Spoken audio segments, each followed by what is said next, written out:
Greetings, I'm Parent, and welcome to Meet Me at the Table. Today we're continuing our playthrough of Dawn of Madness. We're jumping back in. I've been having so much fun with this game, I can't stop playing it.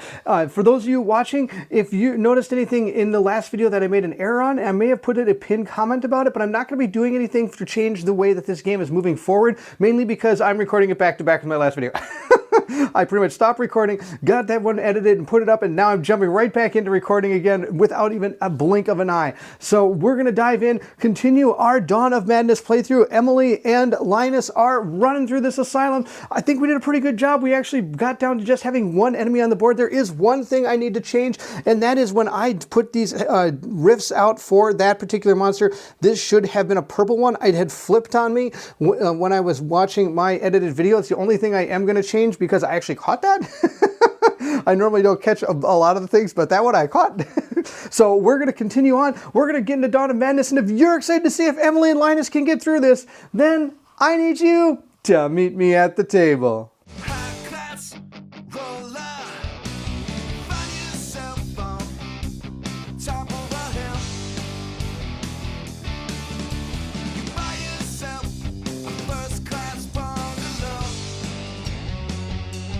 When last we met, we were going to be jumping into our event step, so we are going to go and turn this over and read in our book, number 60. It says here to check the spawning conditions on the back of any unspawned encounter cards.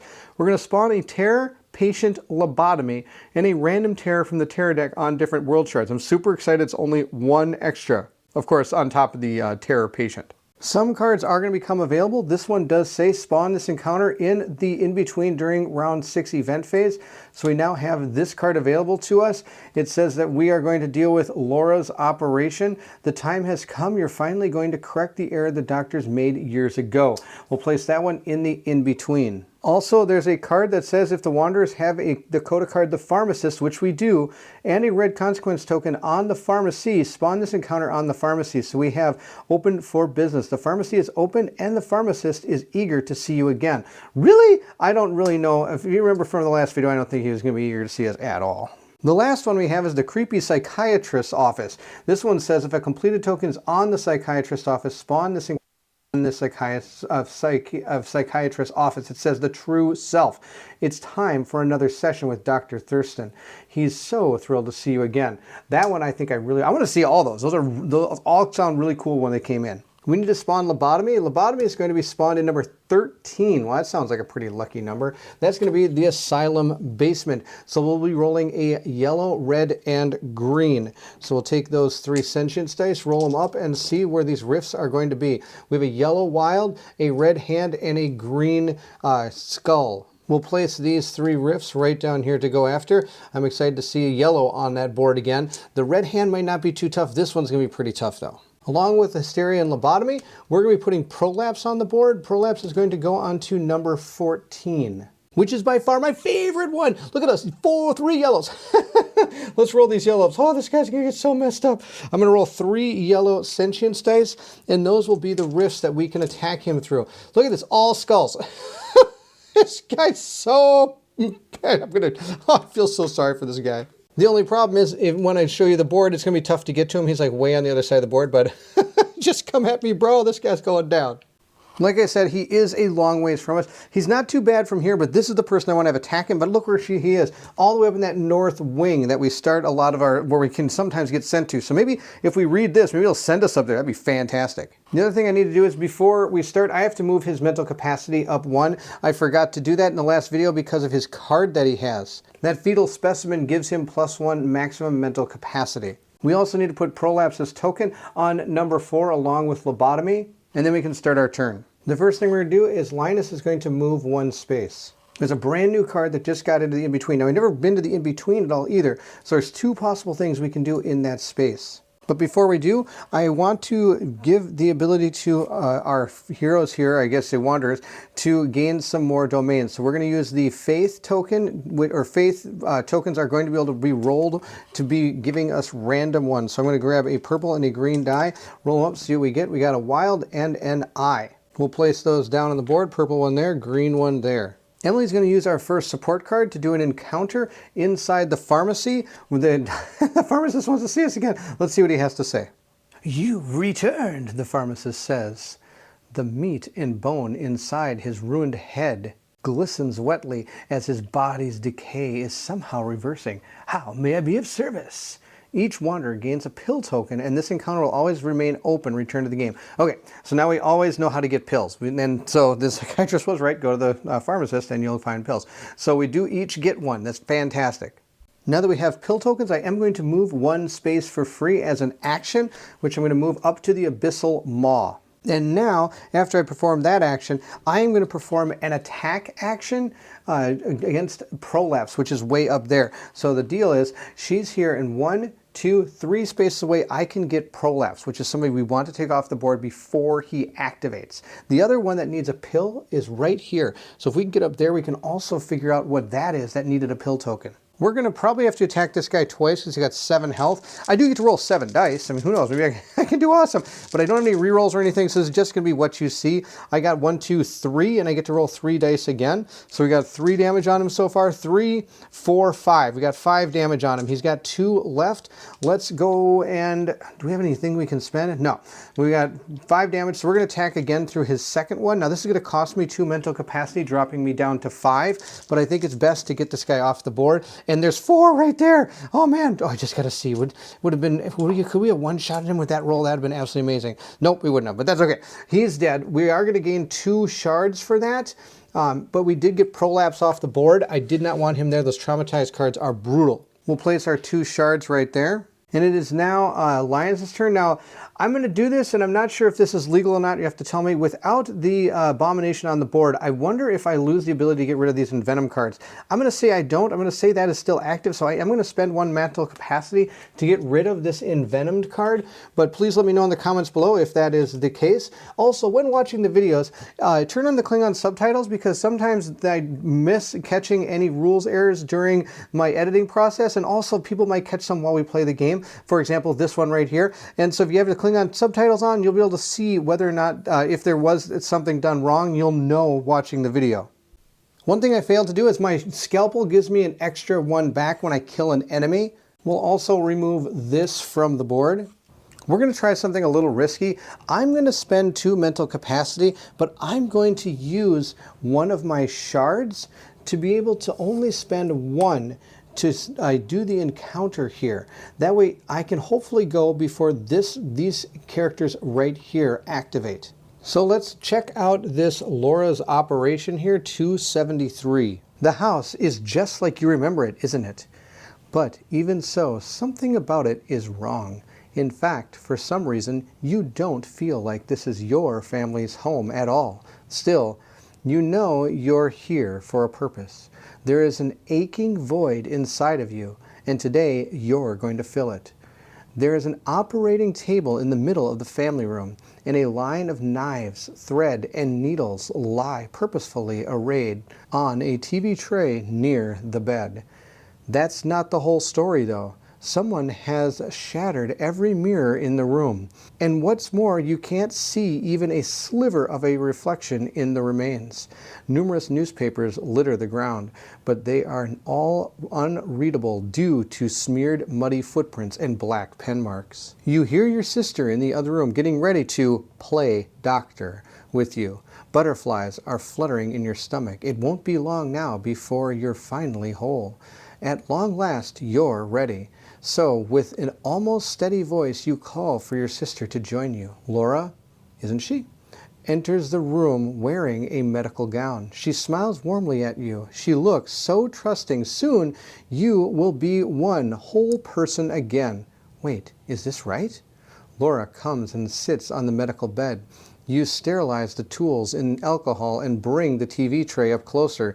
You make your sister lie back on the mattress and you lay beside her. Then you take the knife in your hand. No, no! You look at the knife, turning it over and over in your hands. Then, turning to your sister, you lower the blade and begin to cut. If the Wanderers have the codas, the compact mirror, and conjoined twins article, go to 246, which I don't have either of them. So we're going to go to number 3. Your sister is screaming. For a moment you feel this isn't you, as if this butchery is wrong, but then you brush it aside. Of course, this is right. How else will you ever be whole again? Smiling, you return to merely butchering your sister's body. The bedding turns a dark crimson beneath you both as you continue your work. Your sister's face is growing paler and paler, her eyes rolling back in her head. Now hold very still, you say, carving into your side. I'm about to sew us up and make us whole again. You grab the sewing needle and thread as you hurriedly move to stitch the wound. Your sister begins to quake. She's going into shock. Then she stops moving altogether, her lips blue and eyes glassy. Someone screams in the doorway. Turning, you see your parents rush into the room, their eyes bulging in horror. No, girls, no, your mother shrieks. What have you done? Bad. So we have ending goes up +3 for A, and all the other endings go down 1. I unlock Emily's existence card, Homespun Operation. The Wanderer Emily immediately acquires it for free. And I remove the encounter card, Laura's Operation, from the game. Might not have been the best place to go. Moving A up 3, 1, 2, 3, that brings it to 6. B goes to 2, C goes to 6, and D goes to 3, bringing the A and C total equal right now. Emily now has this Homespun Operation. As an action, I can spend a mental capacity to choose a Wanderer in your space. Can be yourself. The Wanderer gains a physical treatment card of your choice. Wanderers cannot voluntarily discard their physical treatment cards. A Wanderer may only have one physical treatment card at a time, and if a Wanderer gains a second physical treatment card, the first one must be replaced. Now, that's really awesome. I get to, but sadly, because of my card, I'm only able to ignore, the negative effects on psychiatric treatment cards. So those are different from the physical treatment cards. One thing I'm going to do is I'm going to gain back that shard that I chose to lose when I did the encounter action, mainly because I actually want this hysteria to come to me. So that's going to bring me down to here, and that's totally fine. I know I've already read the encounter, but it really didn't make too much bearing on this. After thinking about it more, I do actually want this character to come down and try to fight me, because then I don't have to pay the extra mental capacity to go up and hit him with like 2 + 1, 2, 3 space away. So I have to do 5 mental capacity just to attack him. If he's in my space, it's only going to cost me 2. Moving over to Emily, the first thing she's going to do is she's going to spend a blue domain to be able to heal herself of 2 damage with her palliative care. So we're going to remove this and 2 damage to get her almost back to full power. The next thing she's going to do is she is going to move 3 spaces. And that's going to put her 1, 2, 3, and there isn't any negative of walking through other enemy squares. And if it really mattered, I could have gone 1, 2, I guess. I could have only moved 2, but I want to get up here so I can use the encounter to deal with the one that needs a pill. The next thing I'm going to do is I'm going to grab a purple skull with my bedside manner. And then I'm going to use that purple skull to use soothing murmurs. I can spend this domain to heal everybody in a purple square, and that is both our characters. They're both on a world share that have a purple sentience, so I can get rid of both of these health. So Emily's actually at full power here, which is pretty awesome. And I don't have to spend any of my mental capacity doing it because of not that card, because of this card right here, Muscle Memory. I no longer need to spend the mental capacity, just the domains. Then I'm going to spend 1 mental capacity to do I'm going to do a domain action, which will give me a yellow, green, and die to roll in for our domains. We've got a purple brain, a green eye, and a yellow wild. We'll place those onto our board: purple brain, green eye, and yellow wild. I can't remember if I mentioned that I was using a card to move, but I would have used this card to move those spaces. Now I'm going to use a card to attack. I'm going to use this card to attack Lobotomy here and hopefully do some damage. This again might take a couple actions, but I'm going to attack through the wild symbol here. Hopefully we got 1. Now I get to roll 7 dice, so I got 3 more that I can roll here. We'll roll these 3 up and see what else we get. We got a total of 1, 2, and I'm going to spend this for 3. And then we have, and I get to do extra damage because of my nurse uniform. So I did 4 damage. I'm then going to spend 3 to attack again through the red hand symbol on the patient Lobotomy. Now on Emily's sheet, it does say she gets to roll 2 dice, but for the life of me, I can't figure out why. I think I only roll 1 because I start with 1 and I have maddening medications, which gives me an extra 1, which goes to 2, but then I have the noose, which brings it back down to 1. So I may have messed up on the numbers there on that one. So I only get to roll 1 red die and I need a red hand. I did not get a red hand, but you know what? That's okay. I've got a token on my red hand, so I can use that, which is going to cause 1 damage, but because of this, anytime I do any damage, it's going to be an extra point, so that's 2, and lobotomy already has 4 damage on it, so it's going to take the next 2, and that will be enough to kill it. And that will get me another shard, which I am going to spend. Oh wait, I can't spend it yet. I gotta wait till my turn, because now that I killed him and I have dropped down below some of the other characters here. I'm gonna gain a shard, and we're gonna remove lobotomy from the board. That attack cost me 3, 1, 2, 3, but I'm gonna gain 1 back because of my scalpel. And now it's time for Hysteria to activate. So we'll remove that token and move this one 2 spaces for it to activate. And Hysteria is going to go towards the person with the most eyeballs. And the most eyeballs is Linus. He's got 3. So this character is going to move X, which is X is the number of eyeballs that they have. And they have 3. So Hysteria is going to move 3 spaces, which will bring it 1, oops, I made a mess, 2, 1, 2, 3, down to here. And then it's going to check its bottom action, which means it'll use its last 2 mental capacity to attack. And Linus is going to be attacked by Hysteria. Looking at the card, it does say if it ends in a Wanderer space, immediately check the action below. So it's going to deal 2 green damage to the Wanderer with the most eyeball domains in its space.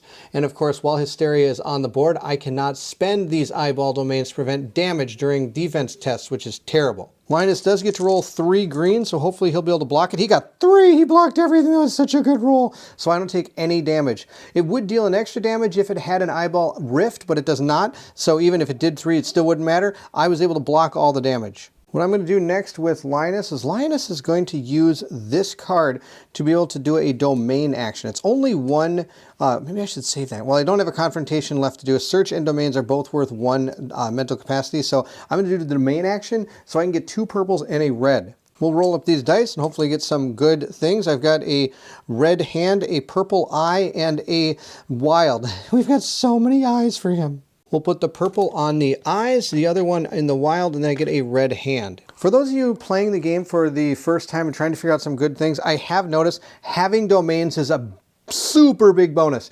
If you ever get a chance to try to get domains, you should really work on that. Domains can help out almost in any dice roll. I'm now going to attack through the purple skull, and Linus gets to roll 4 purple dice. He needs to get the purple skulls, and of course I just got that wild domain that I can use for this as well. And we got 1, 2, and I'm going to spend my domain for 3 to be able to do 3 damage. He has 3 left. At this point, we are going to spend the last of our mental capacity to go for the red hand, and I get to roll 1, 2, 3 red for him. Let's see how we do on this one. I got 1, 2, and then I can spend that red one that I just got. So because of that domain action, I was able to take out Hysteria with just 2 attacks. If I wouldn't have done that domain action, I would not have had either of those domains to be able to do this damage. So with Hysteria down, I'm going to be able to gain 1 more shard. We'll put that on his character card and move on to Emily. I did do that in the wrong order. I should have done an attack with him. Now it should have been Emily's turn, but that's okay. We're just going to do the last 2 to get rid of Hysteria off the board. I should have used Emily first. That was my mistake because he was lower on the mental capacity track, but it's okay. She's just going to spend 2 to do the encounter action in the hallway. Before I do the encounter action, I'm going to spend 1 brain domain. That yellow brain domain that I'm spending allows me to use that in place of one of the mental capacities for an encounter or a component action. So I'll be able to gain 1 back. Lucky me, since I actually just finished editing up my last video, I do remember that we actually did this. So I'm not going to have to worry about doing that one, but I am going to do the Weeping Nurse. I must spend a pill token to enter this encounter. Now this Weeping Nurse came here, I think, because of the Asylum hallway. So we'll dive into the Weeping Nurse number 85. The Weeping Nurse. It does say you have to spend a pill token, so I'm going to spend Emily's pill token to continue this encounter. It says, your head spins as you step into the hallway. You lean against the wall to get your balance, trying to force everything around you to stop in one place. You need to take a pill. Maybe that will make this stop. Quickly, you take the capsule from its bottle and swallow it down your dry throat. Then, closing your eyes, you take a deep breath, trying to collect yourself. You hear soft music drifting to your ears from a nearby room. The melody is low and sweet. It reminds you of something, perhaps a record from your younger years. Opening your eyes, you jerk with a start. The music leads you into an expansive room that could have been sterile at one point. Now, dark streaks stain the wall, and dried pools of something blotches the floor. This place smells of solvents and decay. What's truly disturbing, though, isn't the place itself. It's what it contains. You notice dozens of nurses lined up in rows, their heads, arms, and torsos at odd angles, almost as if they were marionettes whose strings weren't quite drawn taut. Their breathing is rapid and shallow. None of them have eyes. A man walks on the ceiling above your head. An old, dirty gauze bandage, dried a dark red by dried blood, is wrapped around his eyes. You realize it's Dr. Joyce. "Hail, herald of the Transcendent Symphony," Dr. Joyce says, bowing low and upwards simultaneously as the music swells. "Oh, to envisage the blooming of the consuming wholeness, to revel in the oneness of the duality. Your presence is severely felt." The nurses bring their hands up and begin stiflingly, hauntingly clapping. Each time their hands meet, they grimace as if they're hurting themselves. You are perplexed to realize their hands are wet. The room shimmers, doubles, triples, then snaps back together. Dr. Joyce is now standing directly above you. "We will prepare you," he says. "Usher you into the synergetic receptor. Plait your hair in bloody rose. Unlock the darkened glory." The nurses extend their hands straight out in front of them, and you, at last, see why their hands were wet, and why their clapping caused them such pain. The red, swollen eyeballs are embedded in the palms of their hands. The wetness comes from tears. The bonds of the twins are glistening weights. Oh, to be of synergetic minds, or even more, to be of one bone and blood, Joyce cries. "We will prepare you. The symphony will rise from your mouth." The nurses begin jerking and shuffling forward, their hands extended and their eyes locked on you. Sobs arise from their mouths as tears roll down their wrists. Slowly, though, you realize their moans are becoming something else. The music you had heard in the corridor. It's rising up their throats, strangling their own voices. If you want to run from the nurses, go to entry 5. If you prefer to fight them and Dr. Joyce, proceed to entry 328. If you instead wish to embrace their advances, turn to entry 22. Okay, so here's the deal. We've heard about this symphony before, and and I think that had to do with one of the different endings, and I know it's not A. If you want to run, I don't know what's going to happen there. If you want to fight, that's going to be a red test, I'm sure of it, and I've got 1 die. Well, that's not going to go very good. Let's just embrace their advance and turn to 22. You feel their wet palms touching your back, shoulders, and thighs. And then you're in the air, being transported forward by a couch of arms. The eyeballs in their hands shift against you as they try to and fail to see what's happening. But even more than that, you hear that strange haunting melody. It entrances you, submerging you in its otherworldly quality. You feel that music permeating your bones. Your escorts transport you to the front of the room before gently sitting you on a throne made of teeth and bone. For a moment, nothing happens. Then you squeal as the top of your head seems to melt in white-hot heat. You feel everything in you that was soft and weak dissolving. You realize that empathy, love, and even sisterhood were nothing more than constructs. The only real thing is the symphony, the song, the static. And you are its conductor. You are its conduct. You were chosen for this great honor, not just here in this place, but when you were born. You don't need another. You are complete and whole in and of yourself. You have the beautiful symphony, and that is enough. So ending C gets +2. I don't know. I'm guessing, well, that doesn't seem very good anymore either. Gain the Coda card Weeping Nurse, and I do get a shard, and I'll remove Weeping Nurse from the game. We gained the Coda card, the Weeping Nurse, so now our red is at 0. Our red's at 0, but I gained a green. So we do have 2 green, 7 yellow, 3 blue, and 2 purple, and of course 0 red. I do gain 1 shard, and then C goes up 2. C is at 8. And I'm going to spend 3 shards to get Urgent Needs. This is a card that now allows me to perform a move action up to 3 spaces for free on your activation limit once per round. And we're going to use that right now to move 3 spaces. And we are going to move 1, 2, 3 to the psychiatrist's office. And with my last 2 mental capacity, I am going to check out the true self. And we're going to go meet with Dr. Thurston again. It's time for another session. He's thrilled to see you. Our last visit to the psychiatrist's office was sweetness, so let's see what happens this time. Dr. Thurston looks up from his notes as you enter his office, his glasses perched precariously on his nose. "Ah, you're back. How wonderful," he says, grinning. "Please, please, take a seat." Slowly, trepidatiously, you sit down on his long padded couch. You clear your throat. "Hello, doctor. How are you this evening?" "Why, I am doing splendidly, my dear," he says. "In fact, I was just about to indulge in some dinner. Do you mind?" Something clanks and skitters on the ground behind the couch. "Of course not, doctor," you reply. "Go ahead." There is more tapping, clicking, and shuffling in the right-hand corner of the room. "Much obliged, my dear," Dr. Thurston says, tying on a bib with a grin. There are more sounds to the left now. Frowning, you search for their source. "Doctor, is there someone with us?" "I'll get to that later," he says. "Now, what would you like to talk about, dear?" If you want to talk about your sister, go to entry 317, which usually goes down a row when you deal with the sister. Should you prefer to discuss your parents, go to 142, or if you wish to speak about the patients, turn to 109.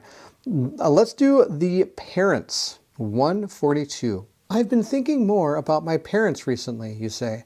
"I miss them, despite all the bad blood that kept us apart." "What do you miss about them?" Dr. Thurston asks. "I miss the sound of my father's laugh," you say. "I miss my mother's quiet strength. I miss the days when we were happy. Of course, we weren't always happy, especially after my sister got sick. But whoever is." "And which sister is that?" "My twin sister," you say. "She's the only sister I have." Dr. Thurston says. "Very interesting indeed." Frowning, you look up at Dr. Thurston. "You act as if I had more than one, doctor." "Sometimes we create our own reality, and sometimes others can shape it for us. History has written by the victors, as you say, which can happen both on the micro and macro levels. Sometimes history and our lives, in consequence, can be rewritten by just a well-placed suggestion." "What are you trying to tell me, doctor?" you ask. "I'm not telling you anything necessarily," Dr. Thurston says. "All I'm suggesting is that sometimes the story can be different from the one you believe. The West Wing, for example." "The West Wing?" you say. "What about it?" "You don't really think such a place exists, do you, my dear?" At this point, I'm going to gain 2 towards ending D, putting ending D at 5. We're going to gain the Inner Monster and a Shard, and each Wanderer gains another pill. We are going to place a second red consequence token on the pharmacy, and then we're going to remove True Self from the game. We'll place my shard down here, and now I've gained the Inner Monster. The Inner Monster is going to make me lose 1 yellow, but gaining another green. We're done with our round. We'll bring our characters back to the top. Linus is at 8 and Emily is at 7. We're going to check to see if we won. We have not won. But here's where we stand in the totals over here. We have 5, 6, 7, 8, 9, 10, 11, 12, 13, 14, 15, 16, 17, 18, 19, 20, 21, 22 towards our end. We're going to turn over our next story moment. 70. I'm sure I'm going to get 2 dudes this time because I had 1 last time. Check the spawning conditions on the back of each unspawning counter card. We'll do that. Then we'll spawn a patient aftershock, and then there's the 2 random tears. I knew we'd get 2 this time. Then we have to transport Wanderer Emily directly to the north wing. And next, have her read entry 184. I'm going to move her right now just so I don't forget. The first one we have to spawn is Aftershock, so we'll roll the die, see where he goes. He's going to go into number 11, which is the Morgue. So we're going to be rolling a yellow, blue, and purple die and add those riffs to the board. We have Brain, and we have an Eye. We'll place those down on his card and move on to the next enemy we have to spawn. And that's going to be Viscera, and we'll see where this person is going to spawn. It's going to be on 16, which is the chair, which is fantastic because it's 2 yellow and a red. So roll those up. We've got a wild, a brain, and we also have the skull. We'll place those down on this board here. That's a really good one. And we'll put that character on the chair. Finally, we have the mongrel here that is going to spawn on number 5. Which is the administrative office. So we're going to be rolling a blue, green, and yellow and see what riffs we can go for with this one. We've got 2 brains and an eyeball. We'll place those riffs down and we'll spawn this character on number 5. We're going to start our turn. The first thing I'm going to do is remove 2 of these shards from Linus, and he is going to buy a card. He's going to buy this one right here. The Burdened Light is light. I can spend 1, choose a wanderer to discard a burdened, overwrought, slowed, weakened, disorientated, lighthearted, or traumatized card. That's the key. We're going to spend 1 of our mental capacity, bringing us down to 7 to be able to get rid of this traumatized card. There is something I missed. I do have to spawn this. It says if wanderers have the coda card, the Maddening Medicine, which I do, and there are 2 red consequences on the pharmacy, which now we do have 2 on the red pharmacy. We have to go to here. It says what lies within must spend 1 pill token to enter this encounter. So we're going to place this onto the pharmacy. I was thinking about checking out the West Wing because now the psychiatrist talked about it, but instead what I'm going to do is I am going to use my card to perform a move action up to 3 spaces for free, but I can only do it once per round, so I'm just going to flip that over so I remember I've done it. We're going to move 1, 2, 3 to the Abyssal Maw. Then I'm going to use my action here as the compass to move 1 space for free over to here. Now I'm going to use my attack card. I'm going to use the attack confrontation support card to attack Viscera through one of its riffs. But before I do, I want to be smart. I want to be somewhat smart, and I'm actually going to spend 1 of my mental capacity. No, I'm not going to spend my mental capacity. I'm going to use this card to use a domain action before I leave that space that gives me 3 yellow dice for a domain action. Let's see which ones we get. We got 2 skulls and a hand. We'll place 2 skulls here, 1 hand, and I'm going to gain an extra yellow skull, and I can do that because of my card that says I can go gain a domain of any sentience at any time. So we're also going to use that to gain ourselves 1 more skull yellow domain. We get to roll yellow dice against the skull domain, so this should, in theory, be pretty good. We got ourselves 1, 2, 3, and I get to roll 2 more dice against this. Let's see how we got. Oh my gosh. So we got 1, 2, 3, 4, 5 damage, so I can just spend 2. I'll spend 2 of these skull domains to do 7 damage. That's enough to take out Viscera, which is going to give us 2 shards. And that is how you set yourself up for an awesome attack. I'm going to have Linus attack Feral from where he is.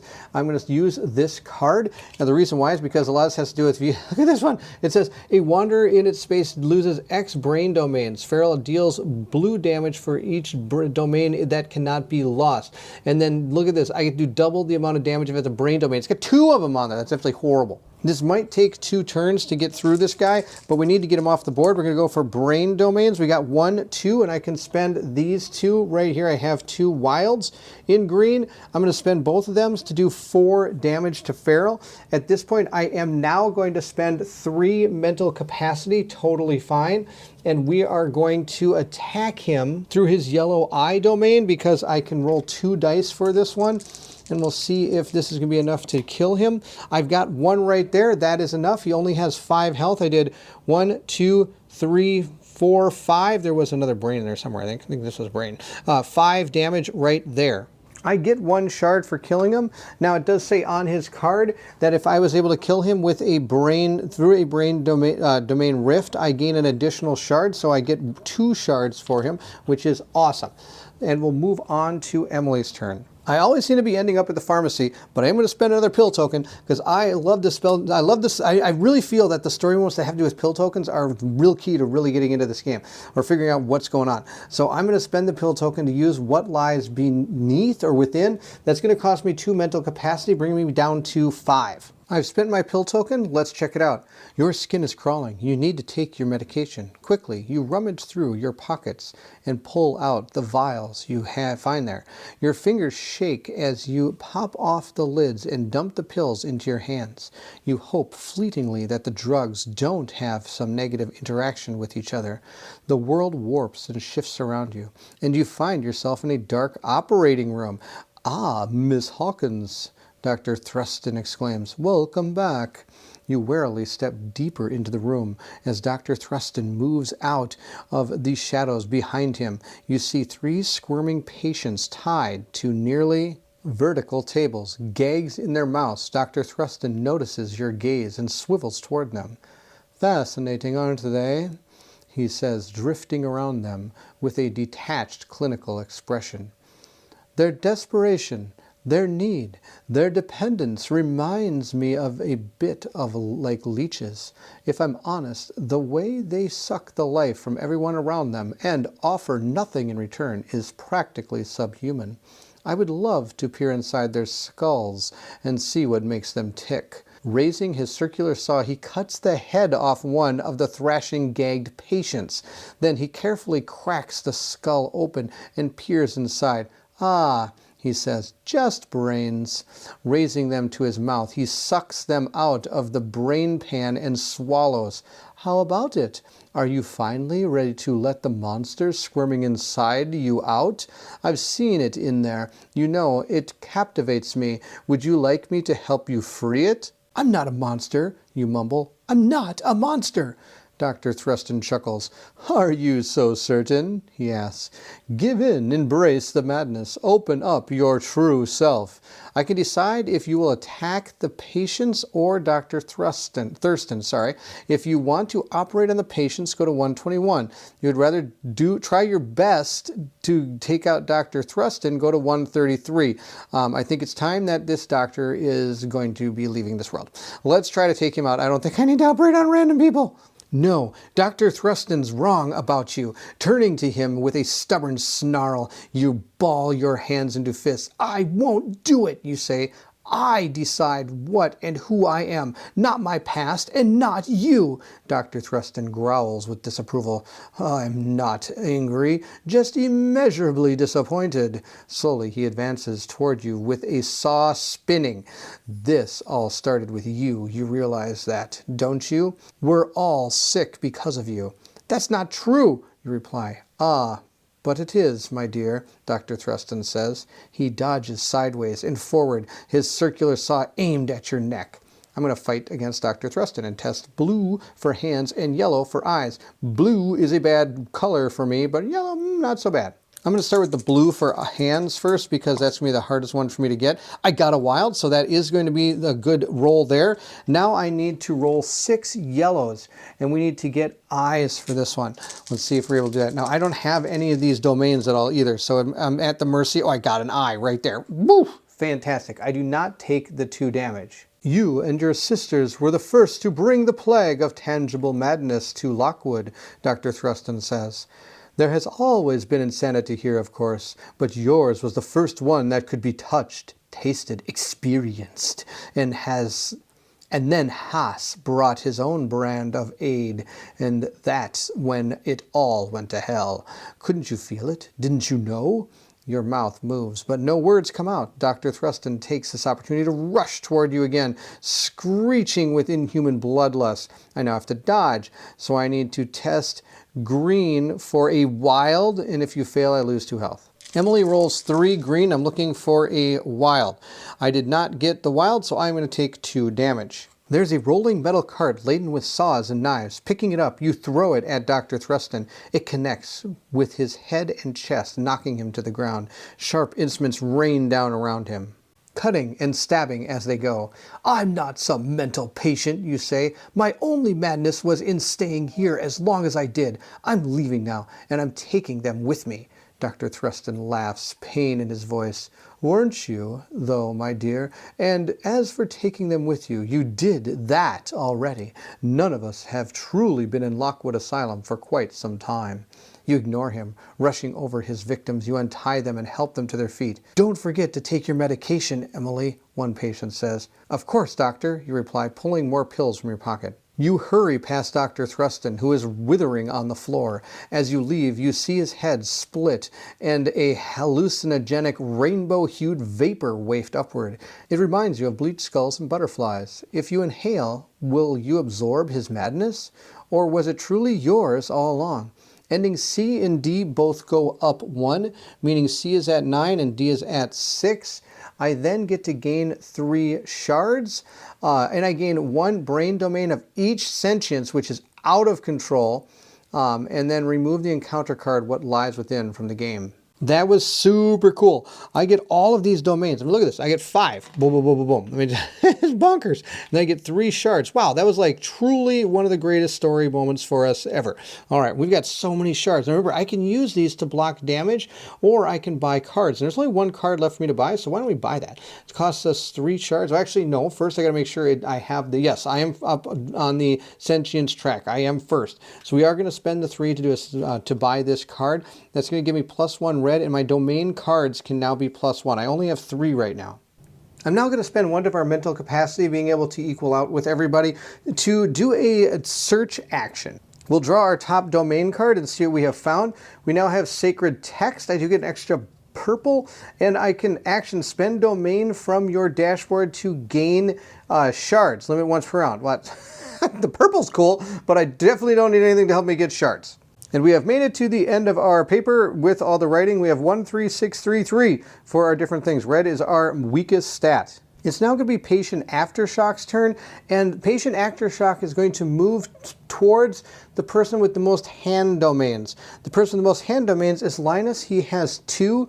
Emily only has 1. And the amount that it moves is equal to the highest hand value, which is 2. So it's going to go 1, 2 over here, moving towards the in-between where Linus is. That's going to cost Aftershock 2 mental capacity, moving it down to 2. Sadly, even though I don't have as many hand domains as Linus does, Aftershock does say that if it ends in a Wanderer's space, it'll immediately check the action below. And since I still have 2 mental capacity, it's going to activate, and it's going to deal 2 red damage to the Wanderer with the most hand domains in its space.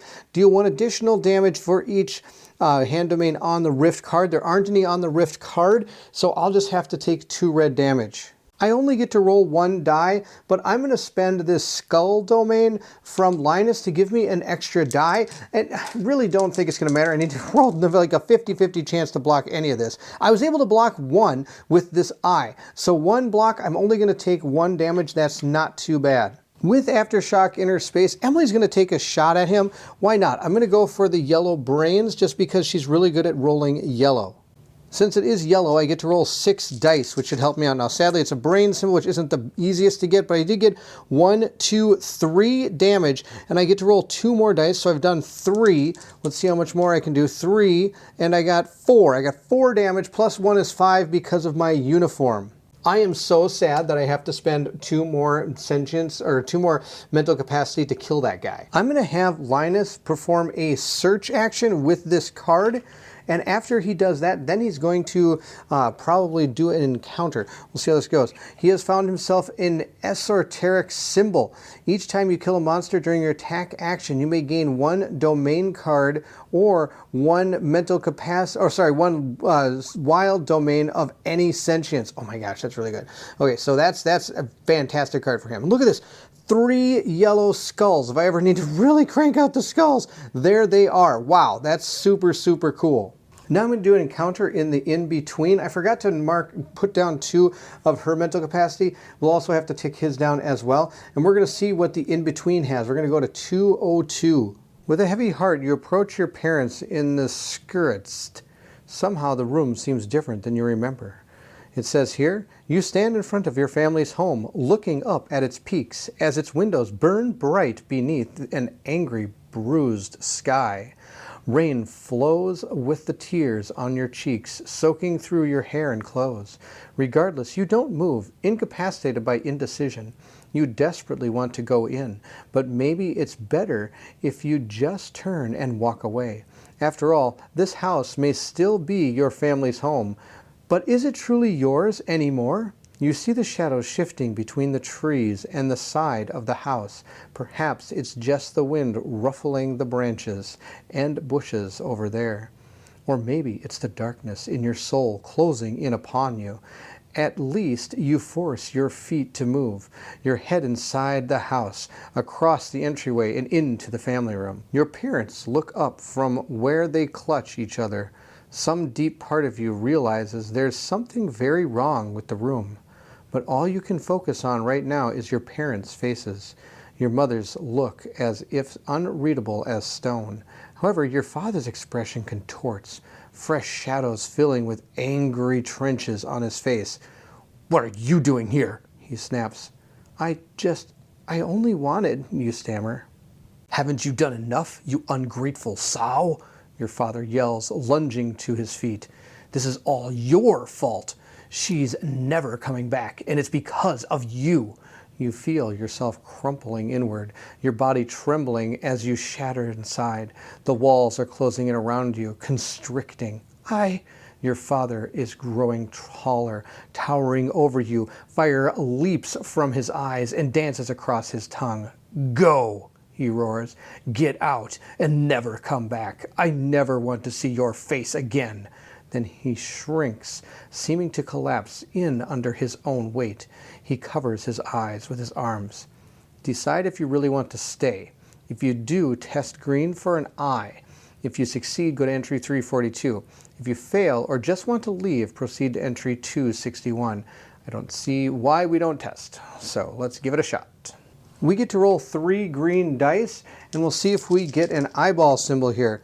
We did not, but that's okay. I've got 2 in my my domain, so I'm just going to use an eyeball domain to pass the test. "Mama, please," you say, looking imploringly at your mother. "Don't make me leave." Your mother looks up at your father, then drops her gaze back to yours. You notice her body trembling as her hand moves up to cover her mouth. A single tear rolls down her cheek. "I can't," she manages to say, her voice muffled by her fingers. Slowly, her hands creep over her face to cover her eyes. "Please, just go. You look so much like her." Your shoulders shake while you turn, but then you freeze. Finally, you realize why some part of you seemed to think this place was strange. It's because this room isn't the one you remember. In fact, it almost appears to be 2 locations locked in a fight for dominance. You watch as a wave of foreign objects wash away the familiar furniture and decor, replacing them with a strange interior you've never seen before. Your eyes widen in horror as you watch the otherworldly wave slowly sweep across the room. You want to call out, to warn your parents, but you can't make your mouth move in time. So instead, the whole place washes over your mother and father, consuming them whole. Ending A+1, ending B+1, gain the coda card, family consumed, and spawn her new home in the attic, and spawn the encounter the rolling room in the in-between. And then we're returned to the game by placing a completed token on the in-between. Her new home is right here. Your sister shouldn't be up here. It isn't right, but your parents said it was for the best. So what can you do? That's going to go into the attic. We're next going to grab the rolling room. It says you're not sure your parents' house ever had a family room, but if it didn't, what is this place? We'll put that down in the in-between, which you might go to right now. And he's going to gain the family consumed. So our blue goes down yet again, but we did gain another purple. So he is up to 5 purple, but he's rolling 0 blue.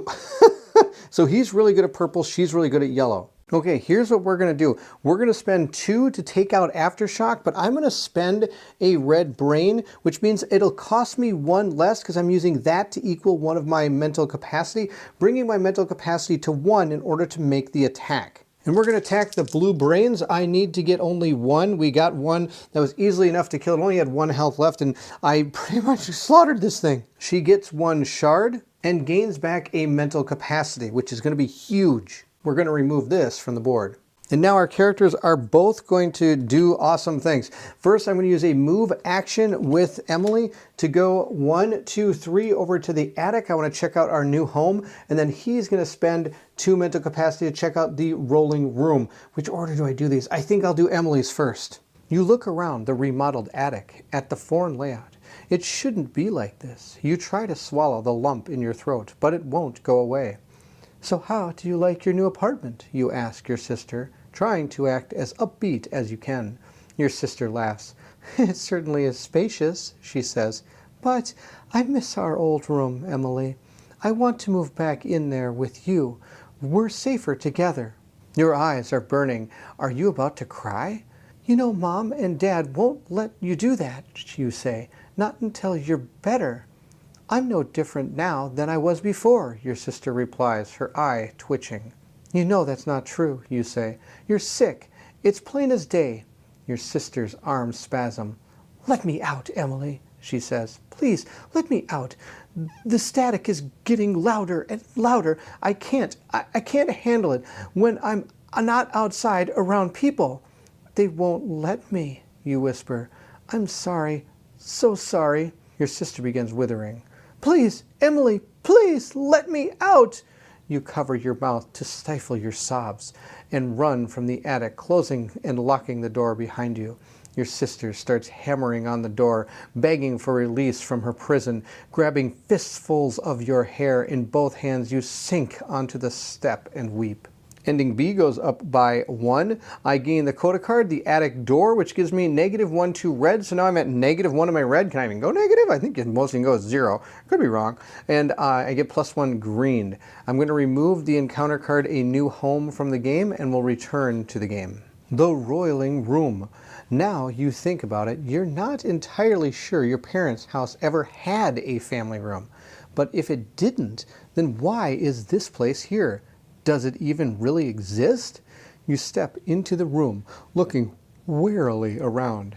You watch as foreign objects replace familiar fixtures before the original items overtake them again. It's almost like this place is 2 locations fusing together, fighting each other for dominance as they become one space. The cabinet appears with a collection of makeup on top of it. There's something odd about the compact mirror in the middle of the cosmetics. Approaching it, you reach out for it. As you do, though, the compact shudders, shakes, and then rockets out of the room. You watch it go, shocked at it suddenly becoming a tiny clam-shelled missile. You turn to the TV tray, draped in an old newspaper. As you try to grasp this one, though, you watch it lift off the tray, dispersing inch by inch into the ether. Then finally you stare, transfixed, as it vanishes altogether. This place is too unstable right now. Perhaps you'll try to come back later when it's safer. As it is, though, you have no idea what staying in this room would do should you get caught in one of those waves. Would you disappear too? Perhaps only part of you would vanish, leaving the rest of you to flop on the ground until your last of your life drained away. In any case, you don't want to find out. Gain A+1, I gain a shard, then randomly spawn encounters reflected faces and the lost newspapers on 2 different world shards. Remove the encounter card, the rolling room, from the game. We'll gain 1 shard. Now, sadly, our A is up to 8. Which means that C is at 9, A is at 8, B is at 5, and D is at 6. Then we're going to randomly spawn these two things. We'll spawn the reflected faces on 8. It's right here. It says only the Wanderer Emily Hawkins may enter this encounter. So actually it's 1 away from her, which is actually awesome. And the other one we are going to do is going to be on 5. That is going to be the Lost Newspapers. The old newspaper twirls around you in the breeze. What forgotten secrets does it hold? We're going to put that in number 5, which is located right here. Wow, 1 away from him. Okay, so we got, there's lots of stuff over there to do. All right, that's the end. And that is the end of the turn, so we're gonna push our characters back up to 7 and 8. We have not won yet. But for those keeping score, our dials are a total of 28 when it comes to the story points we have. And we move into the 8th round here. We're gonna look at number 80. We'll check the spawn conditions on the back of each encounter card. We do have one that's going to spawn. This one says if the Wanderers have the Coda card, the attic door, which I just did. I have to spawn this on the attic. It says here, your sister's condition is deteriorating. Perhaps music will help cheer her up. We'll put that right on the attic where Emily is, which means she might do that right away. We're then going to spawn terror and a hysteria, and a random terror from the terror deck. Hysteria will spawn on tile number 4, where there's 2 purple and a red. So I'm going to just roll them right here. We got ourselves a wild, a skull, and a brain. We'll place these riffs right here, purple, red, and purple. I think I got that right. And now it says to spawn a random one. I will say that I've actually been going through each one of them so you could see how each one performs on the board. But this time we've gotten back to the top, so I am going to mix these up a little bit. And we're just going to randomly take one from this pile here and see which one we get.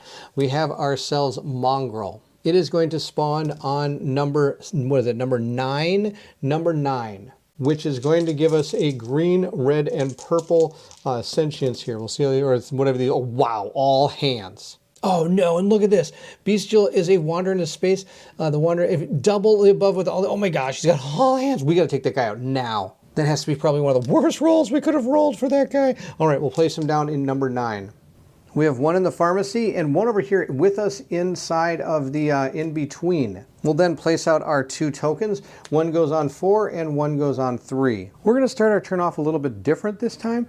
We're going to start with Linus as usual because he is at the top, but he's going to buy a card. It says a Wanderer may have 2 faith tokens at a time instead of 1, and that's going to cost us 3 shards. I'm going to buy that. Now normally I didn't think I'd do this because these shards I can also use as movement, but then I can use this card to give myself another faith token. So we're going to flip over another one, and we now have blue and green.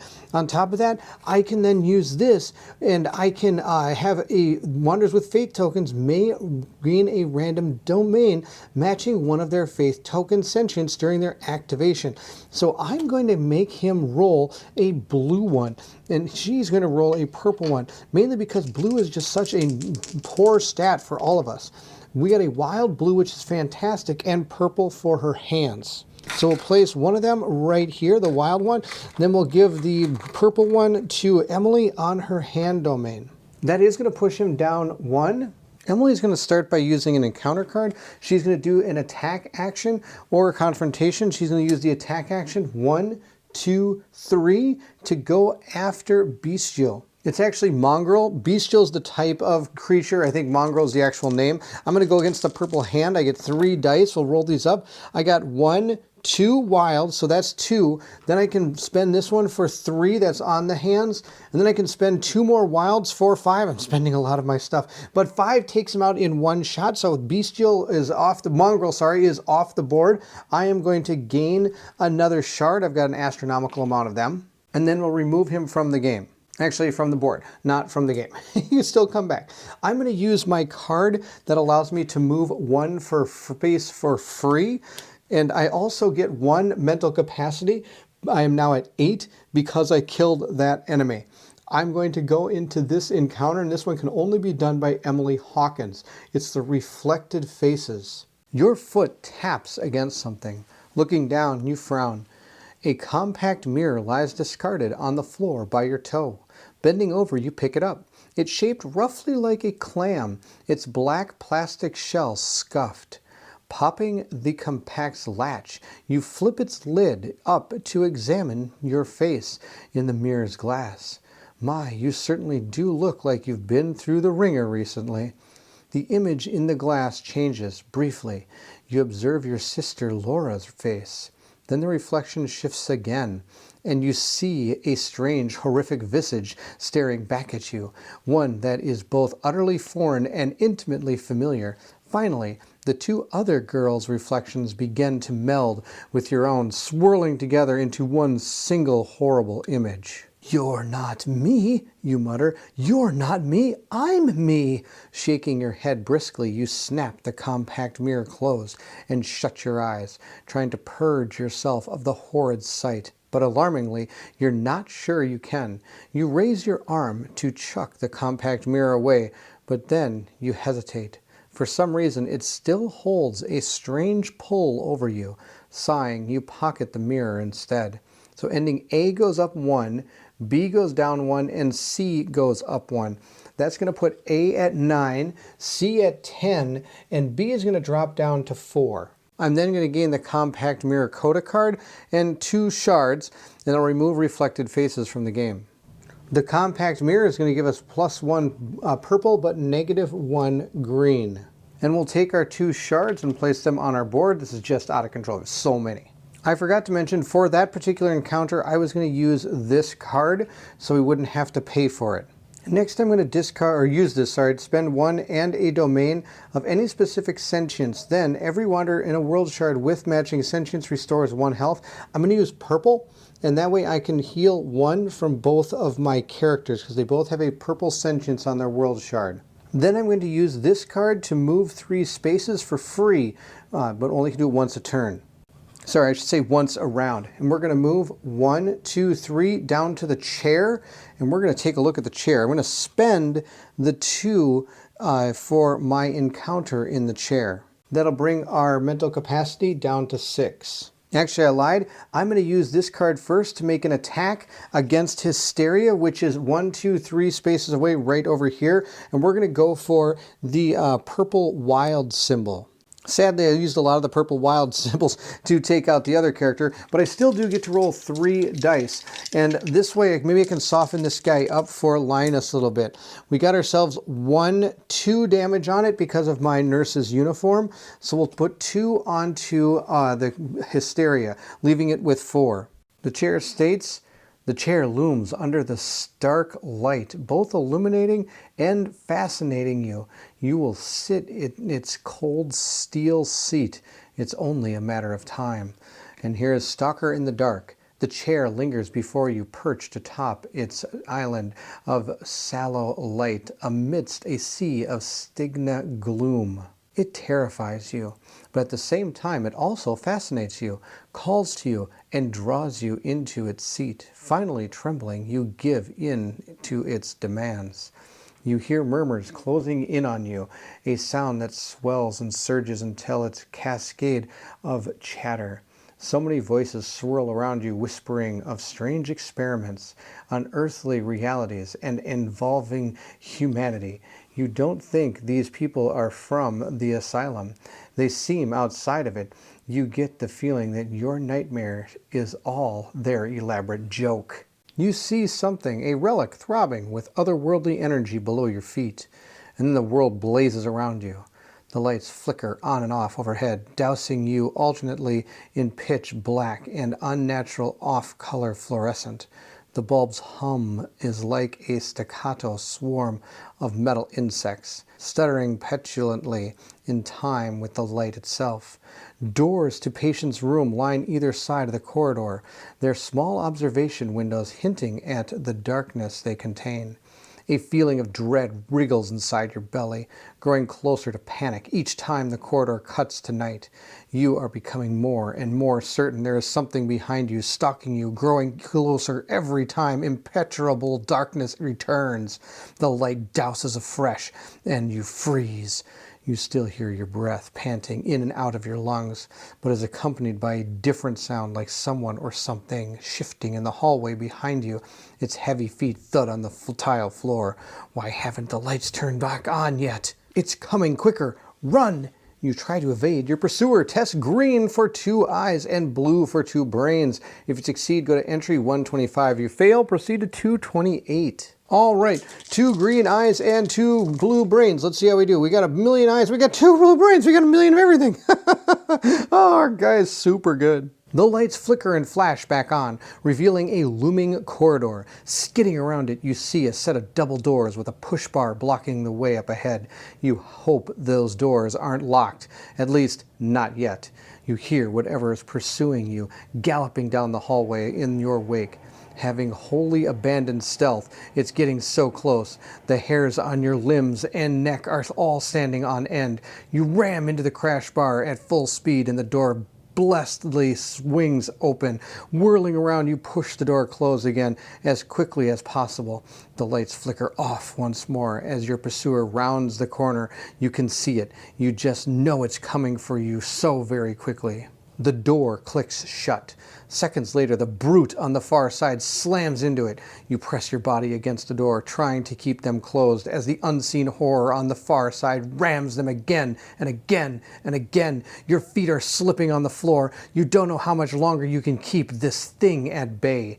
Try to keep the door closed. Test red for brains and blue for hands. If you succeed, go to 238. If you fail, go to 42. So this is where we auto-fail. I don't have the ability to roll any red dice. And I don't have a red domain in the place it needs to be. So we have automatically failed this test. Your feet slip underneath you and the doors burst open. Your pursuer is in the room now. Its thrashes and foams, its arms impossibly long. Its face, what's wrong with its face? Turning left, you scramble away from the thing. You throw chairs and tip over tables behind you, trying to slow it down. It just keeps coming. You reach for the door on the far end of the room and wrench it open before stopping dead in your tracks. The eyeless apparition seems to fill the corridor before you, the sharpened teeth of its lipless maw grinning obscenely. Bending down, it steps through the doorway before straightening, its incredibly tall, thin body looming above you. "We would offer you a gift, dreamer," it rasps, "but instead you have provided one for us." It spreads its moth-eaten cloak, then steps between you and the terror pursuing you. Next, it expands its tattered rags, stretching to fill the room. You don't wait any longer to see where this is going. Turning, you flee as fast as your legs will go. So I get ending C1, which is going to put that at 11. Then we also are going to spawn, or get the coda card, the apparition. We're also going to spawn the encounter Giver of Lives on a on a random world shard and put a completion token on the chair. The apparition is going to give us +1 green and -1 blue. And then we're going to put the Giver of Gifts. The eyeless apparition drifts towards you, its lipless maw grinning and its sharp teeth glinting. And we're going to put that on a random shard. All right, let's roll it up, see where it goes. It's going to go on number 11, which is the morgue, which is right here. Ooh, I might have to go up there and check it out. From where we are here, I'm just going to perform an attack action, dropping his mental capacity down to 5 to take on Hysteria. He's going to go through the purple skull. Linus gets to roll 5 purple dice. Let's see how this goes. We've got a total of 1, 2, 3 already, and I get to roll 1 more. Let's see if this is going to do it. I've got 3. Oh, so close. I do have a purple domain on my hand, so I'm going to re-roll my purple die here and see how it goes. Come on. Yes! Okay, 1, 2, 3, 4, 5, 6. Boom! We got Hysteria because he'd already taken 2 damage thanks to Emily. He's done. I do get 1 shard. I'll put that onto my card. Actually, it was a health point. This is my shard. I'll take the shard. There we go. Fantastic. Now I'm going to spend my red skull to heal my 2 damage thanks to my palliative care. What I'm going to do next is use Emily to move 1 up there and spend 2 more to do the Giver of Gifts. I think that'll be pretty awesome. She is at 3 mental capacity. Your breath catches in your lungs as you see the eyeless apparition looming in the space before you. It drifts towards you as its lipless maw grins obscenely, its sharpened teeth glinting, its incredible tail, thin body towers over you. "We would offer you a gift, dreamer," it rasps, extending its clawed hands, "to help you see in the violent darkness of the accursed other world. Will you accept our gift?" If you want to run from the monster, go to 192. Nope. If you think you can fight off the creature, turn to 107. Nope. Or if you wish to accept the apparition's gift, test purple for 2 wilds. If you succeed, go to 145. That's the one we're doing. Emily gets to roll 4 purple dice, so she's doing pretty good in that aspect. I need to get 2 wilds. I got 2 wilds. There's one right here, and there is the other one. You swallow a large lump down your throat. I will accept your gift. Well chosen, traveler, the being says. Then reaching inside the tattered rags of its outfit, it produces a glowing orb that swirls with blue ethereal energy. Hesitantly, you reach out and take the sphere. You hold it, staring in awe into its swirling depths. Then the orb begins to dissolve as if burning from the inside out, its ashes rising toward the ceiling.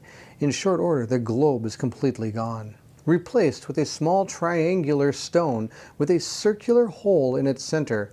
For those times when you must scry what the future holds and your own vision fails, the creature whispers. May you become one of the collective enlightened and someday return to the corporeal realm as a restored being. Then it's gone, leaving behind only a wisp of smoke and ash. Ending C +2, we're now at 12. Gain the Coda card, the Scrying Eye, I get a shard. And a Domain card, oh my gosh, this is really good. And remove the encounter card, Giver of Gifts. We have the Scrying Eye, which is actually just +1 purple. So it's the first time you don't lose anything when you get something. So Emily is up to 5 purple dice, 6 yellow dice, 2 blue dice, 4 green dice, and of course, a big old fat 0 on the red die. If she couldn't get any worse at that stat, I don't know if you can. 0. I also get a domain card. Now, she already has 4 domain cards, but because I was able to purchase, well, everything she has, the tools for treatment, your domain card limit is increased by 1, so I can actually hold 5.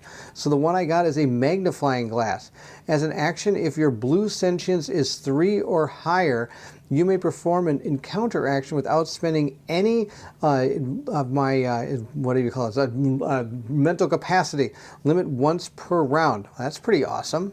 Now, of course, after we just talked, hers is only 2. This one might turn into a use these for the bottom card. Moving over to Linus, he's going to move 1 up here. I want to get up to the west wing. I remember the psychiatrist saying that that is like that thing doesn't exist, so I'm kind of excited to see what that's all about. But before we go, I think we're going to check out one of these. I don't know what any of these are anymore, so I'm just going to start with the top one. We're going to grab this Clanking Vents and see what this is. This one says, the vent clanks above you, something metallic glistening behind the grate. What could be up there? I don't know. Let's find out. Let's check out that one. That's going to cost me 2 unless I want to use a card, but I don't have any cards. All my cards are for other things. So I'm going to spend 2 mental capacity to check out the Clanking Vents. The office holds secrets to uncover. What are they? Sweeping your eyes over the walls, you notice the gouges in the drywall and the red crust dried in spray patterns around the room. Something terrible happened here. Something terrible happens in every room. Every room. Upon closer inspection, it appears someone spun the chair around in a struggle. Claw marks have scored the wood, as well as the desk's drawers and legs. You also see scratch marks trailing up the wall beside the chair, reaching to the air vent overhead. Looking up at it, you notice the vent is askew, with screws missing altogether or loosely inserted. You scoot the chair over beneath the vent and climb in it. One leg is loose, but it doesn't immediately snap under your weight. There's something lodged in the grate. Reaching in, you grab the object and yank it out.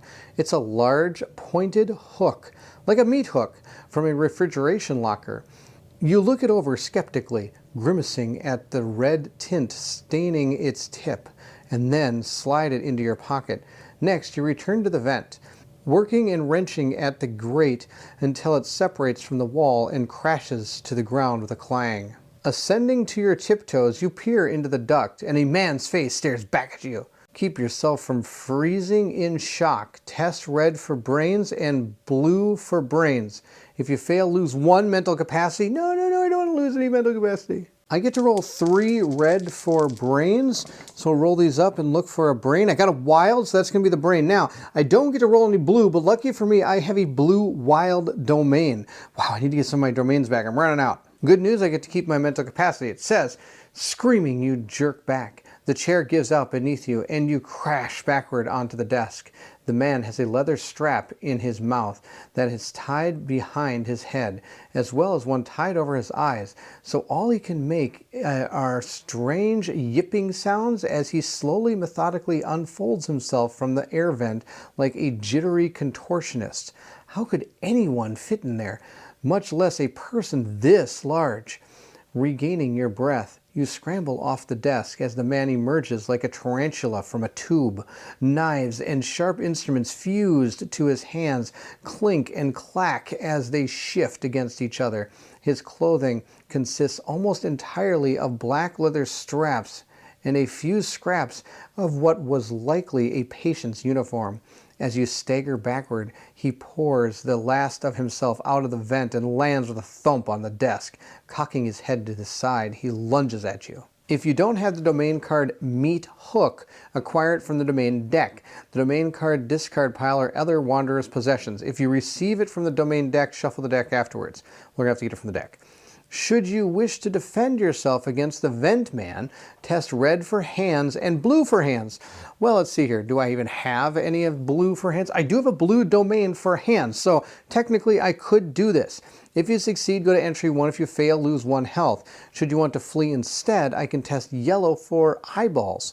If you succeed, proceed to 352. If you fail, lose 1 health. After failing a test, perform either test again until you succeed. Okay, I think we're going to go for the one where I can defend myself, because the hands are pretty predominant on the red, and I already have a blue domain in the hand slot. But first, let's get the meat hook. So good news, bad news. I have the meat hook now. I can only hold 4, so I have to either get rid of one of these or something of that nature. The other thing is I totally missed that. After we're done with this particular encounter, I am going to grab a wild from a domain of any sentience I want. It's probably going to be purple, because purple's super good. Why don't we just take a purple one right now and put it right there? It's not going to affect this one at all because I'm not testing purple. But we do get the meat hook. We have to spend the meat. Oh, I could spend the meat hook right now. I'm going to totally do that. I am going to use this purifying sensor this says at any time remove a domain card in a Wanderer's possession from, I don't actually have it in my possession yet, I wouldn't think. All right, I have to remove another one. So I have to kill one of these. Not this one, not this one. I don't want to remove any of these. I might just discard this card. Oh, these are all so good. Maybe the Esser-Scrotic symbol. Maybe I'll get rid of that. I'm not getting rid of this. This is giving +1 red, not getting rid of that. This is the thing that makes me help me get rid of things. So I could get 3 yellow skulls, but that's about the only thing I can get from that. I really wish I could hold the meat hook first and then do that. Oh, you know what? I'm going to destroy this. I'm going to destroy this card and get 3 yellow skull sentients. So we're just going to put 3 of these onto our skull. Let's see here. I got the medkit with all these fun things. There we go. 3 of them. 3 of them. We're going to put them right on our skulls. There we go. And then I can hold the meat hook there. Okay, now let's roll our dice and see how we do. Time to defend ourselves. I need a red hand. I got a red hand. I've got no blue that I can roll, but I've got a blue on the hand for Linus. So we totally defended ourselves. Super good. Desperation and adrenaline surging through your body. You swing the meat hook with every ounce of strength you have at your attacker. The sharp point embeds in the man's neck, causing him to yip in pain. However, his yip becomes a gurgle of blood, pulses from the fresh wound, trickling out from behind his mouth strap. He convulses once, twice, and then collapses to the floor like a marionette that has lost its puppeteer. You crouch over the twitching corpse and force the meat hook out of its neck. Blood spurts from the wound, pooling on the floor beneath him. Looking down at the corpse, you flash another time when you held a meat hook. Your head tips to the side. You remember your remarkably calm and sense of curiosity and elation as you cut, oblivious to the doctor's screams and pleas. The sharp, curved object twitches in your hand before moving on its own accord, scoring the man's skin then again, now deeper. At last you stand, and turning, staggering from the room, you do not look back at the papers, the vent, the walls, or the furniture, and you certainly don't glance again at the butchered corpse lying on the ground in a growing red puddle. We get one more towards ending C, which puts it at 13. I gain Coda card The Vent Man, and I spawn the Dead Doctor on the administrative office.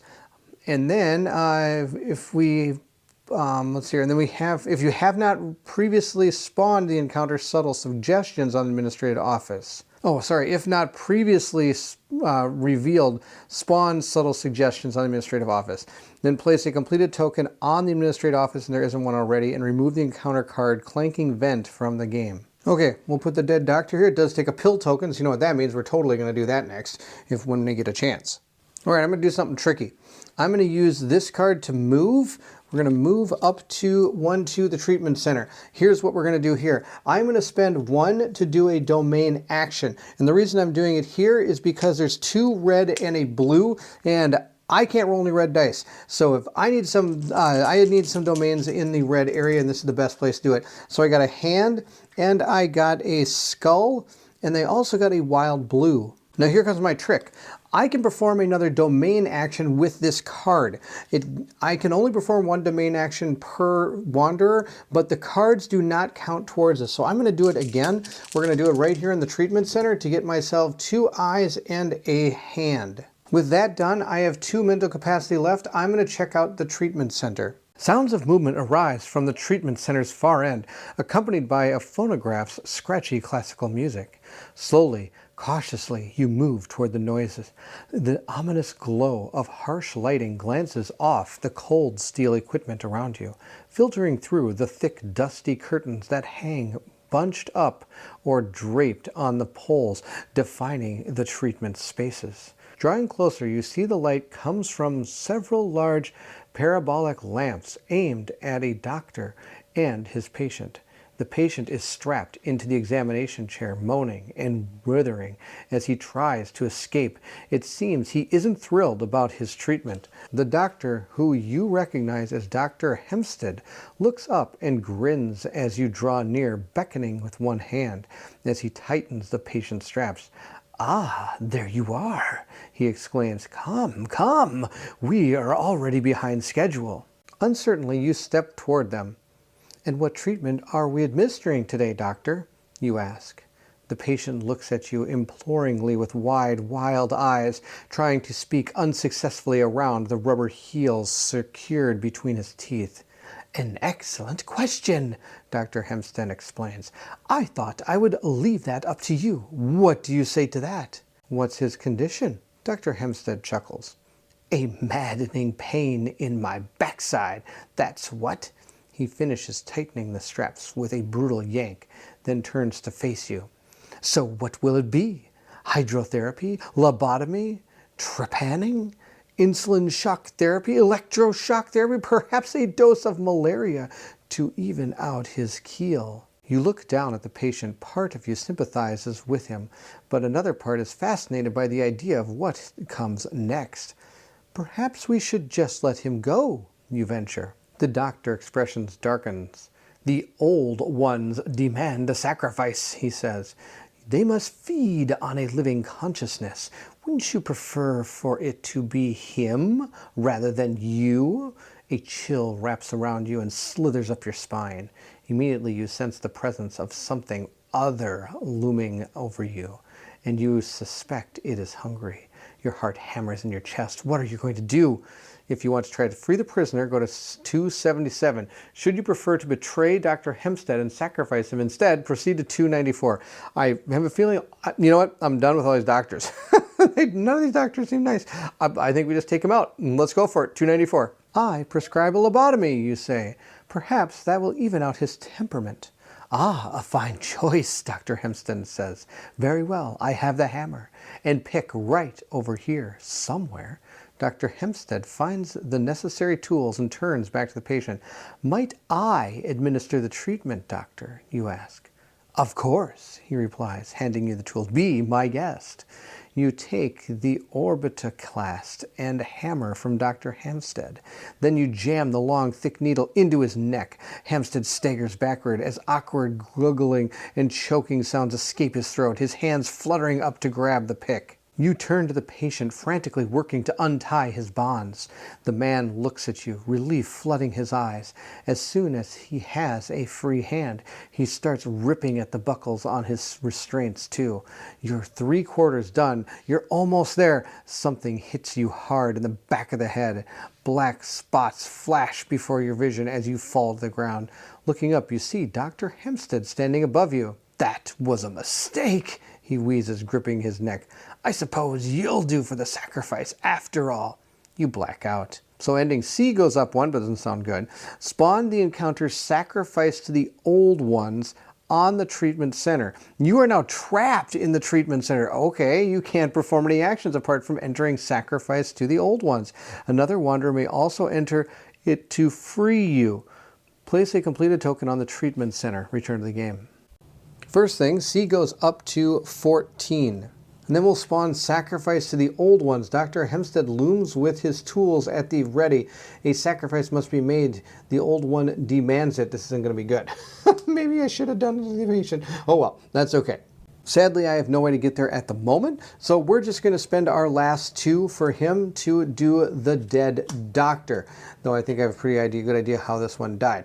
Must spend 1 pill token to enter this encounter. Linus does have 2 pill tokens, so he will discard 1. After taking your medication, you find that the intake office has changed.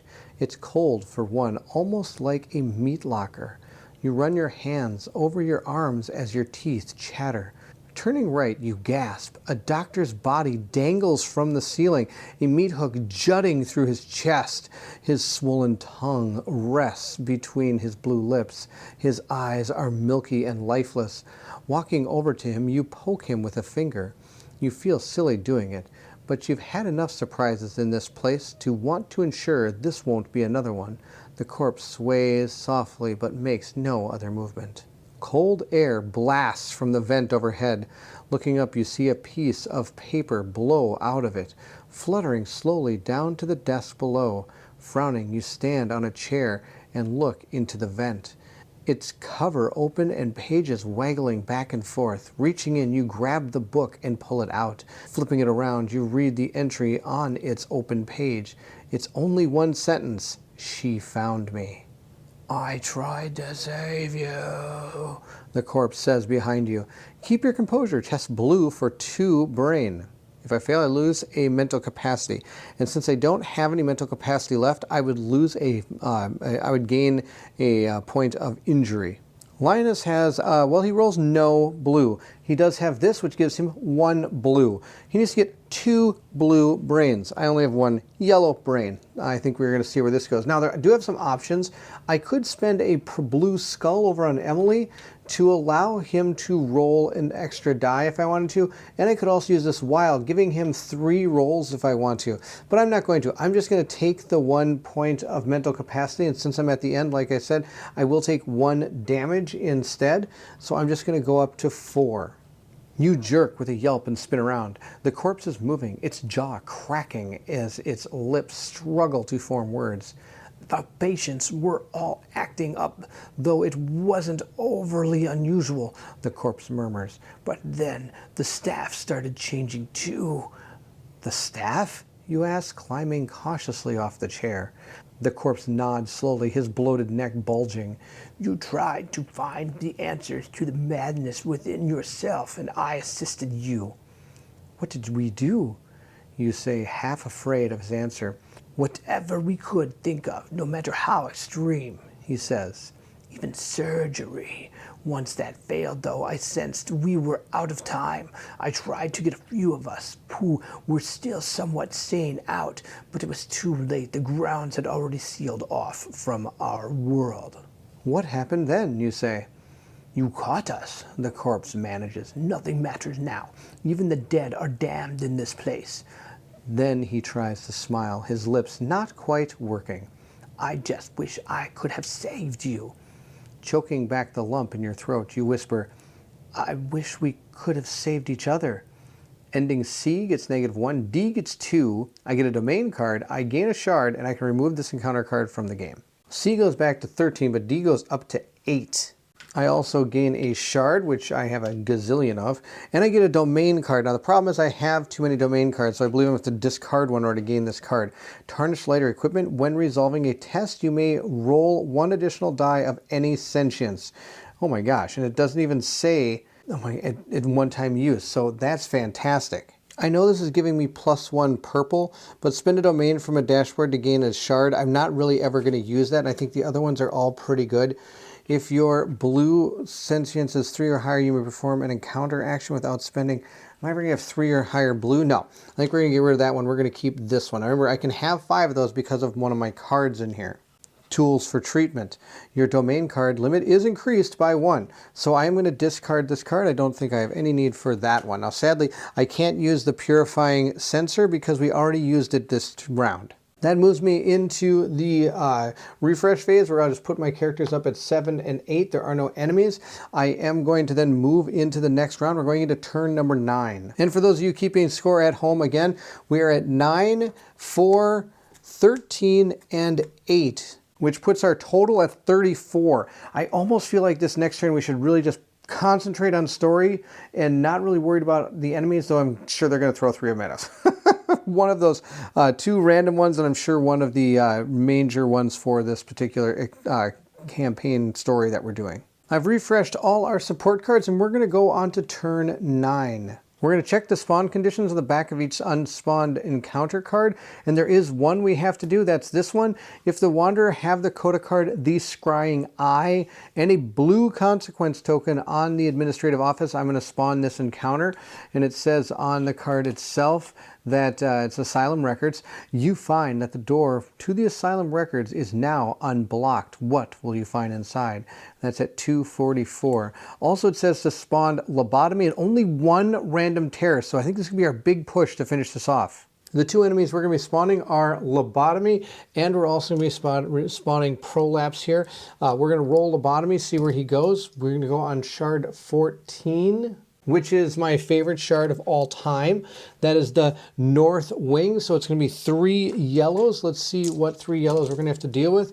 A brain or skull, and 2 hands. Let's roll to see where Prolapse is going to go as well. He is going to go out onto, let's roll to the camera here, number 5. Which is right where our friend is in the administrative office.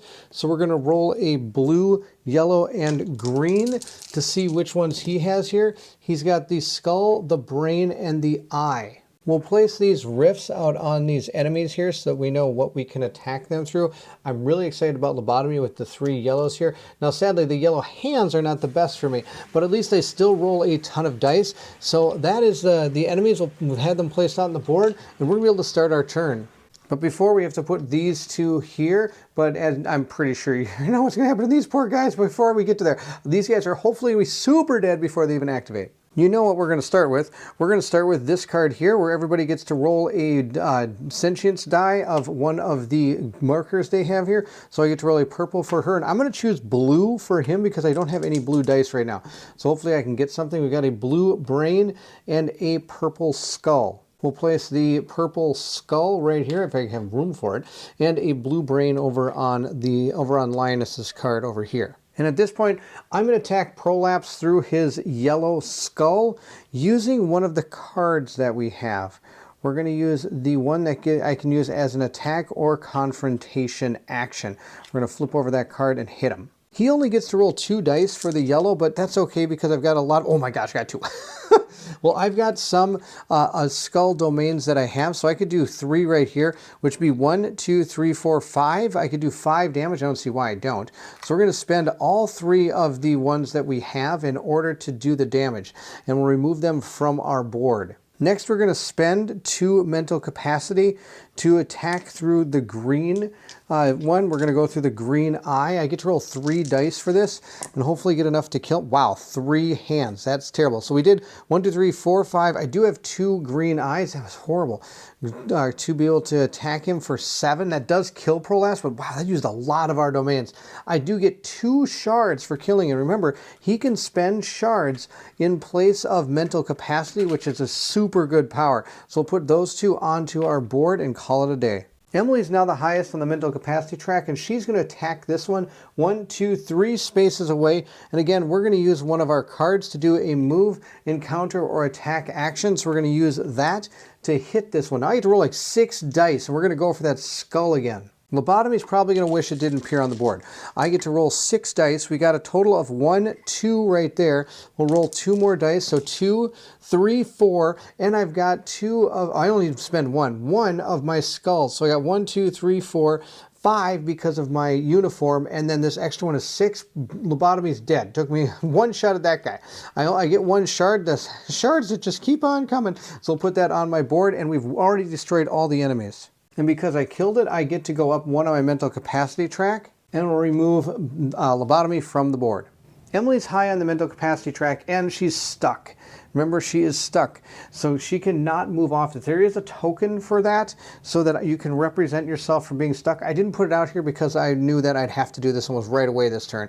So we're going to take care of this particular one with her. Now, Linus could come over and help her, but he's so far away, and he's also farther down the mental capacity track. So I'm just going to have Emily spend 2 mental capacity to perform that encounter.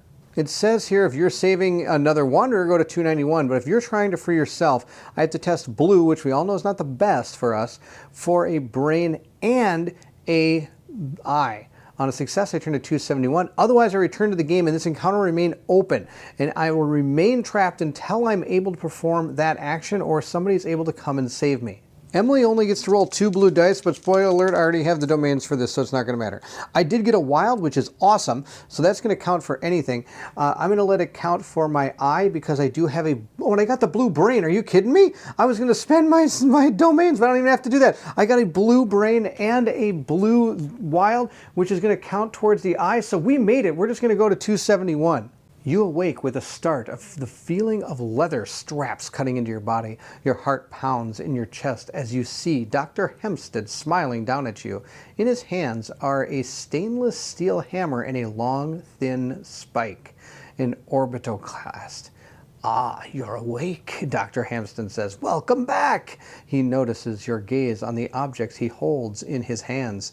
I see you've noted my tools. I can explain that. Since you were so kind to volunteer as the sacrifice, I thought it only right to prepare your mind for the old ones with a lobotomy. How does that sound?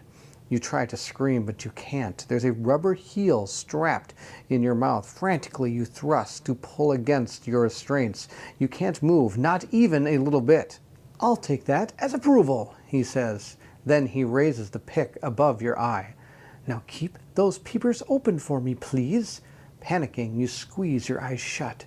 Dr. Hempstead sighs. I see we're going to be difficult about this, he says. Seconds later, you find your eye being forced open. Your eyeball snaps back and forth. You can't blink anymore. Hempstead has wedged open your eyelids. There, that's better, Dr. Hempstead says. Say, ah. He chuckles at that. Raising the orbitoclast once more right above your eyeball, you stare down that metal shaft, your heart hammering in your chest. You feel the point pressing into the corner of your eyelid, right next to your nose. You struggle, but you can't move. You must move. He's going to drive that thing into your brain. Dr. Hempstead raises the hammer, then he hesitates for a second, savoring the moment. The hammer descends. Something crashes into Dr. Hempstead. The doctor screams as the entity knocks him off his feet. You watch breathlessly as the pick sails away, arcing dangerously close to your soft, exposed eyeball. The doctor's shrieks grow higher and higher pitched, and then they are choked off by wet gurgles and the sound of ripping flesh. You shake and jerk in fear and shock, unable to move, speak, or blink. Then you feel long, bony fingers stroke your face, removing the rubber from your mouth and whatever is prying open your eyelid. Those digits trail along your body, undoing the straps tying you to the chair. "Thank you, you exclaim, turning toward your savior. Then you freeze. Your mind can't fully comprehend the mammoth patchwork aberration looming before you. You think it might have a girl's face, one that almost seems familiar. It has far too many legs. You scream over and over again. It's all you can think to do. Ending A goes up 1, bringing it to 10. I'm no longer trapped. I gain the coda card, the orbital class, and a shard. I don't know what I'm going to do with all these shards. And then remove the encounter card, sacrifice the old ones from the game. Our orbital class has given us +1 to blue, but -1 to red. So we're actually at -1 red right now. I actually don't believe you can be at negative. I think the furthest you can go is 0. And of course, we get one of our shards. One thing I forgot to do last turn was I was supposed to put a completed token here on the treatment center. Where Linus is, he just got that one that I can look at now, that Asylum Records. I think it'll be pretty cool. Let's check that out. It just appeared on the board. And he's going to spend 2 mental capacity to do that. Asylum Records. What drew you back to this place? Did you come thinking you missed something the first time? Was it some intuition or a whisper in your ear? Either way, you're here now, so you might as well make the most of it. You find yourself drifting to the back of the room again, where the 2 doors await you. Reaching out, you tried the door marked Asylum Records. You are shocked when its handle turns easily, the latch opening with a click. The door screeches like a dying animal as it swings open. You stumble inside, momentarily caught off guard by the mechanism finally giving way. You find yourself in a pitch black room, the smell of must and mold almost overpowering now. There's a faint dripping sound as well, no doubt the source of the mildew. Your hand roams across the wall, searching for a light switch, but your fingers brush only damp drywall. You hear something stir in the room's depths. Is it your imagination or something else? Search for a light switch. Test blue for an eyeball. If you succeed, go to entry 86. If you have the domain flickering flashlight, which I do not, then you skip the test. But if you fail, go to 232. Now here's the deal. I don't have any I can roll, but I do get 1 because of the token I have for him, the faith token. So roll that up. Now the good news is if I fail, I actually do have a blue eye sentience that we will spend. So I'm just going to roll that right here. Let's see what we got. A wild. Well, then I don't have to worry about it. All right, we got an eye. We're going to go to 86. Wow, that's so good. I don't have to spend that thing because these blues are killing me. Good thing. Now, good news about these blues I have to do is I have to try to find shards that have a lot of blue and maybe try to do domain actions there so that I can gain more on those, because these are going to be harder and harder to test because I get less and less of these as I go. The light is dim, but it's better than the pitch blackness that previously consumed the room. You search for the source of the rustling, but you don't see anything. Maybe it was just your imagination. You walk down an aisle lined on either side by shelves stuffed with files, boxes, folders, and papers. You sweep your eyes over the labels and tags, trying to spot anything that might illuminate what happened in this place. You see a box tipped over on the floor up ahead. An open file folder lying before it. Striding forward, you pick up the folder and hold it in the light.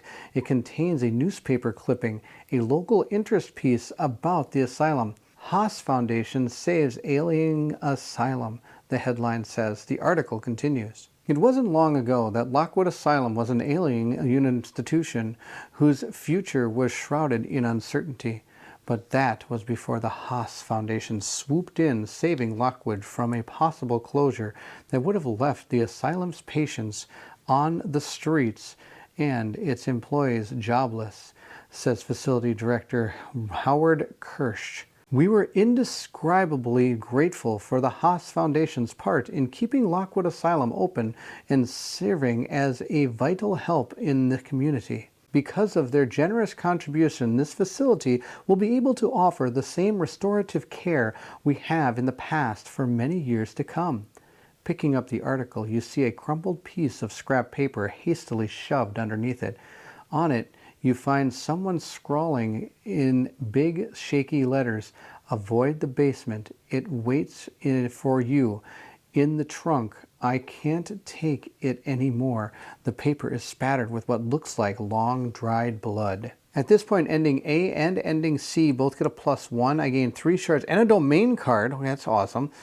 Place a blue token on the asylum basement and remove this from the game.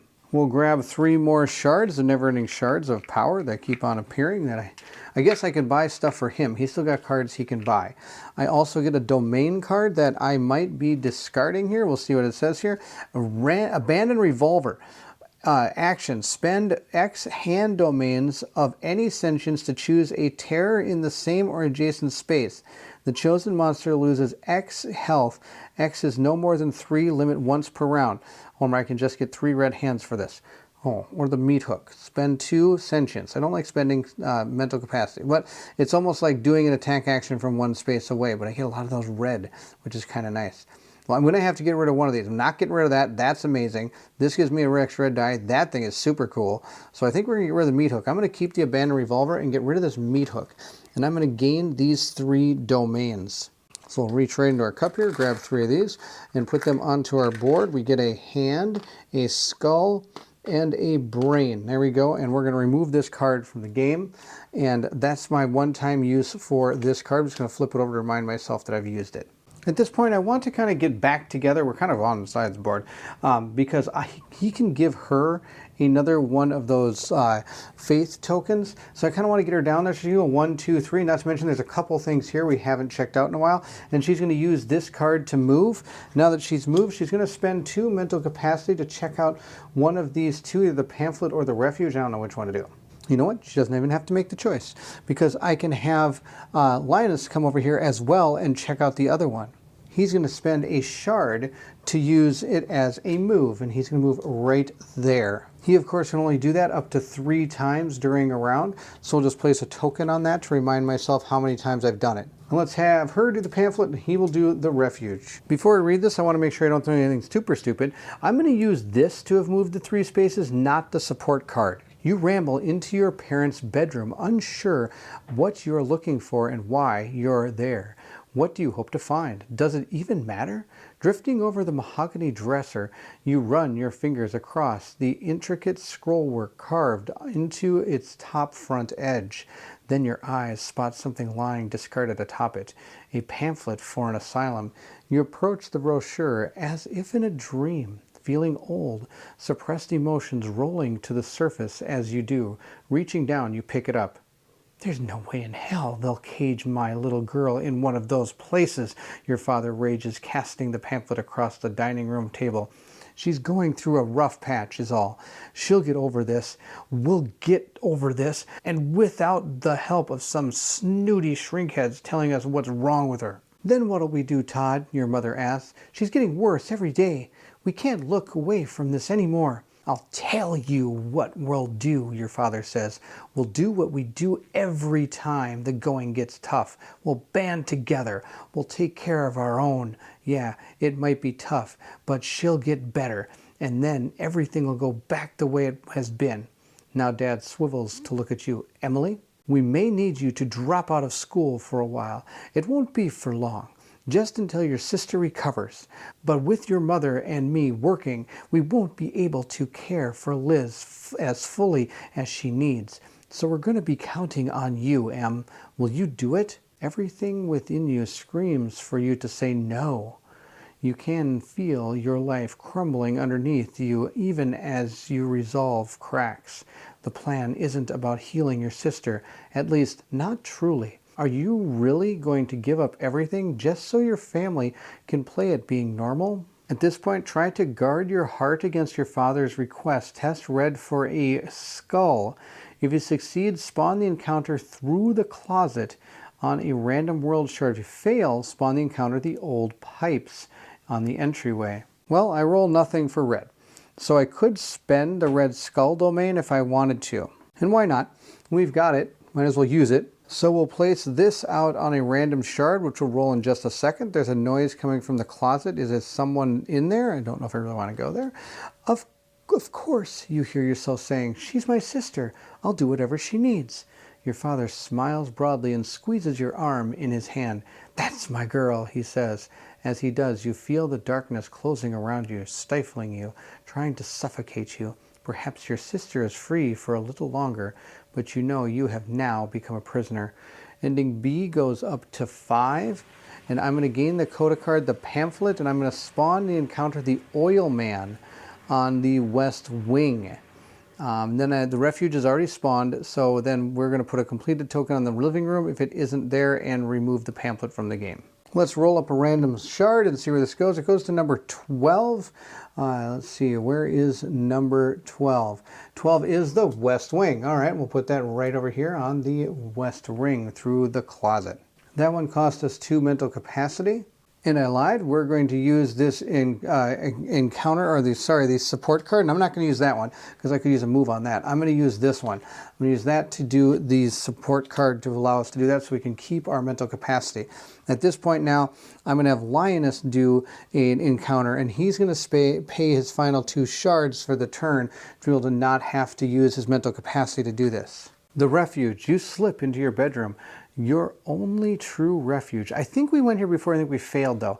Exhaling, you rush of breath. You collapse on the end of your bed. You lie there with your face buried in your hands, trying to recover who you were, who you are, what you are. You just feel so empty and exhausted. Lowering your hands, you look to your left, and then you see it. A stuffed rabbit sits there staring at you, its button eyes almost sympathetic. This companion was her favorite before everything went wrong, before something darker replaced Mr. Whiskers. Your hand reaches for the rabbit, but then you hesitate, your fingertips almost grazing its fur. Gather the courage to touch the rabbit. I'm going to test yellow for 2 brains. If you succeed, spawn the encounter, the gift exchange in the attic, and remove the encounter, the refuge from the game. If you fail, spawn the encounter, refuge in the living room. Yep, okay, so I think we did this once, but I think we failed last time. So let's test that yellow. Linus only has 2 yellow, but he is rolling for brains, and I've got a secret weapon up my sleeve, and that's the fact that we have a yellow domain in brains. So we can just use that and the 1 brain here to pass the test. We'll spawn the gift exchange up here in the attic, and then he's going to spend 1 mental capacity going down to 3 in order to give her another one of these faith tokens. So now she has a red and a purple faith token. And now Emily is going to spend a yellow skull domain in order to heal Linus 2 with my healing card that I have. Now I could remove a purple one as well to heal him 1 if I wanted to, but I think I'm going to keep him with that, just the 1, because I do kind of want to still keep my domains. And Emily is going to spend 1 to do a domain action right here so she can get some more domains. And she got a wild purple, which is fantastic, a skull and a brain. We'll place them right here, skull, brain, and then we got, the purple wild. I'm then going to use my last move card that I have here to move with Linus 1, 2, 3 spaces up to there. And he's going to spend 2 to check out the gift exchange here. He's going to see what this is all about. Clutching the old rabbit in your hands, you ascend into the attic to see your sister, 146. Look who I found while digging through your closet, you exclaim as you climb the stairs into the attic. The rabbit clutched triumphantly in her hands. It's Mr. Whiskers. Your sister looks at the rabbit, blinking her eyes repeatedly. It's as if she's struggling to place the toy or fit it in her current frame of reference. You thrust the bunny out to her, and her fingers tentatively uncurl to brush its fur.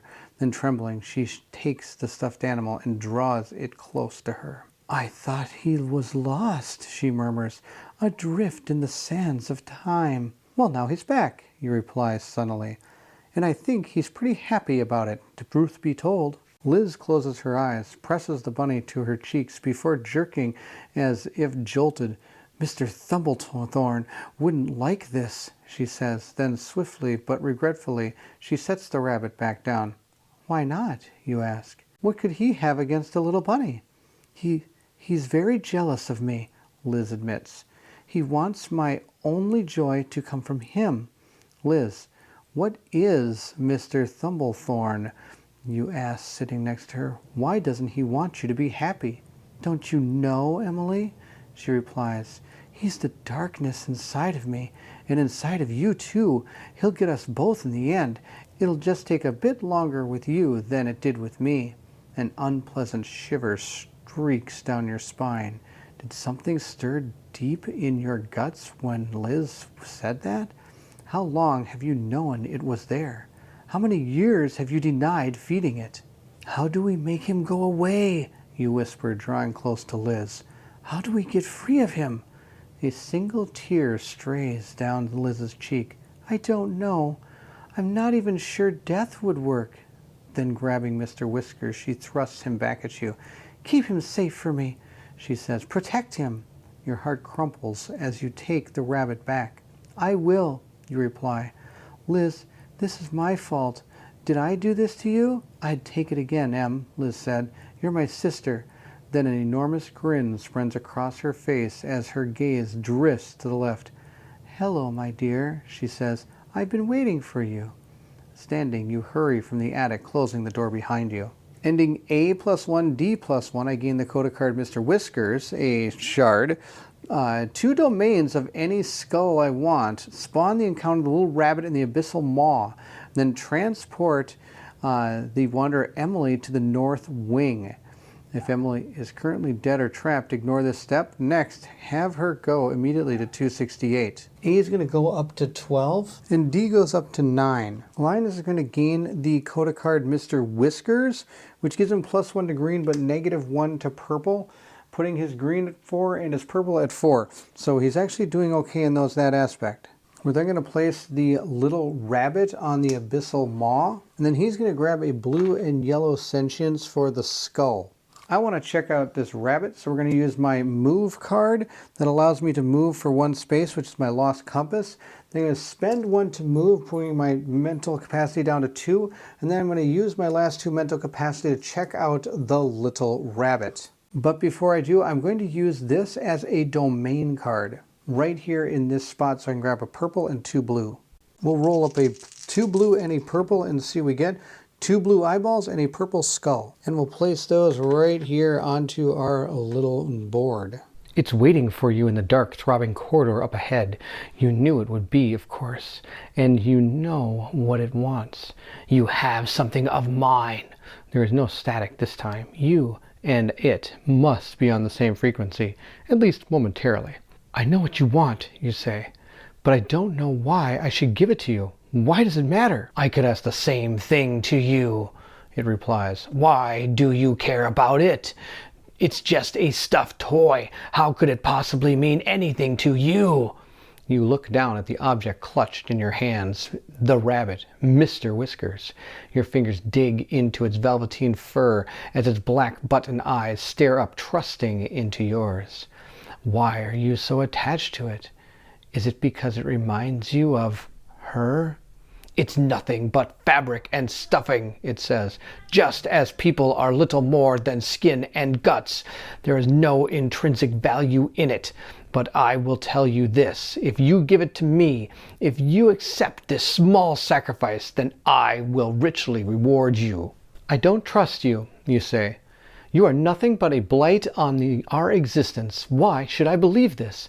What are you offering? I will take away the pain you feel deep in the pit of your soul and soothe your gnawing conscience. There will be no tricks, and all it will take is 1 little rabbit. You don't know why, but you believe this thing for some reason. You are confident it will give you something much better than a stuffed rabbit if you hand Mr. Whiskers over. Is 1 old toy really worth this fuss? Decide if you will offer Mr. Whiskers to the entity. If you want to keep the rabbit, test every sentience for skulls. You must obtain at least 1 result for each sentience. Okay. If you succeed, go to entry 218. If you fail or choose to give up the rabbit, go to 275. So we're going to try it, of course. This is going to be the roll of the century. Now, before we roll, the first thing I am going to do is I am going to gain 2 red dice rolls from Linus. Linus is going to spend his 2 skull red domains. Otherwise, I'm rolling no reds and I can't make this roll. So we're going to roll all these up and we're looking for skulls. Let's see how it goes here. We've got, okay, let's sort these out here. First, I'm going to pull out all the ones that aren't skulls and see how we did here. Okay, we've got nothing here. I'm going to re-roll this one because that's out of control. All right, we've got a red eye, or purple eye, sorry, and there you go. Okay, so let's see, oh, there's a purple brain. Okay, we got a blue, a red, a yellow, a green, and I think we got them all, and a purple wild. All right, I think we have them all, plus some extras. We did it. We got all 5. Thanks to Linus helping us out with those 2 rolls. No, you say, drawing the rabbit tight against your chest. You can't have him. I made a promise, and I intend to keep it. Don't be foolish, the entity says. Is your survival worth the cost of a toy? Give it to me. No, you say.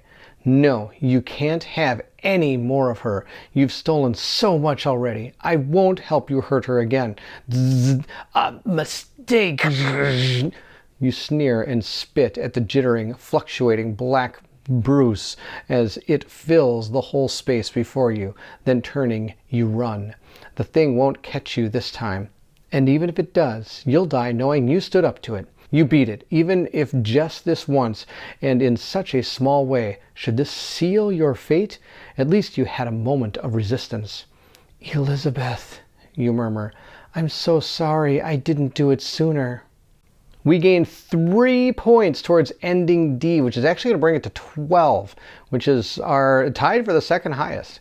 Gain 2 funny shards. Unlock Emily's specific domain card, Stuffed Rabbit, and immediately acquire it for free. Then we're going to spawn the encounter Forgotten Sister on the hidden place. Remove the encounter card, the little rabbit, from the game. Here's Stuffed Rabbit. Yeah, it can spend any skull domain of any sentience to restore 1 health or gain back a mental capacity. Limit once per round. It just says Emily, question mark. I have to get rid of something in order to use this. I think I'm just going to get rid of the Tarnished Lighter. I think I'd rather have that to be able to get more mental capacity by spending those. That's bonkers good. I'm going to discard this card. Now, I can't turn that into anything because I believe I used that already. Yes, I did. I used the ability with Linus already. We'll gain our 2 shards, again, not knowing really what to do with all those. And I know it's a little bit too late, but before we do that, I am going to gain a domain of any sentience. I'm going to grab red. This would have actually helped me, but I didn't do it before we did the test because I didn't know what was going on. I'm going to grab a skull of any color. I'm going to grab red. Then with Elias's final mental capacity, he is going to do a, a domain action on this card. I don't think I did one with him. If I did, I apologize. I'm doing a second one. You should only be able to do 1 a turn, but I can't remember. I don't think I did one with him. I think I did it with Emily. So you can roll a blue, red, and green die and grab those domains. Let's see what we get for him. We got 2 brains and an eye. I'm supposed to spawn out here another card, but I'm not going to because we've reached the end. We have 0 mental capacity for both our characters. So we're done with this turn, and I have over 40 story points. So we have made it to the end, and we're going to be going into the finale. Let's quickly look at where we are on the story points. Looking here, we have 13 on D. I'm sorry, 13. We have 4 on C, or 14 on C. I can't count.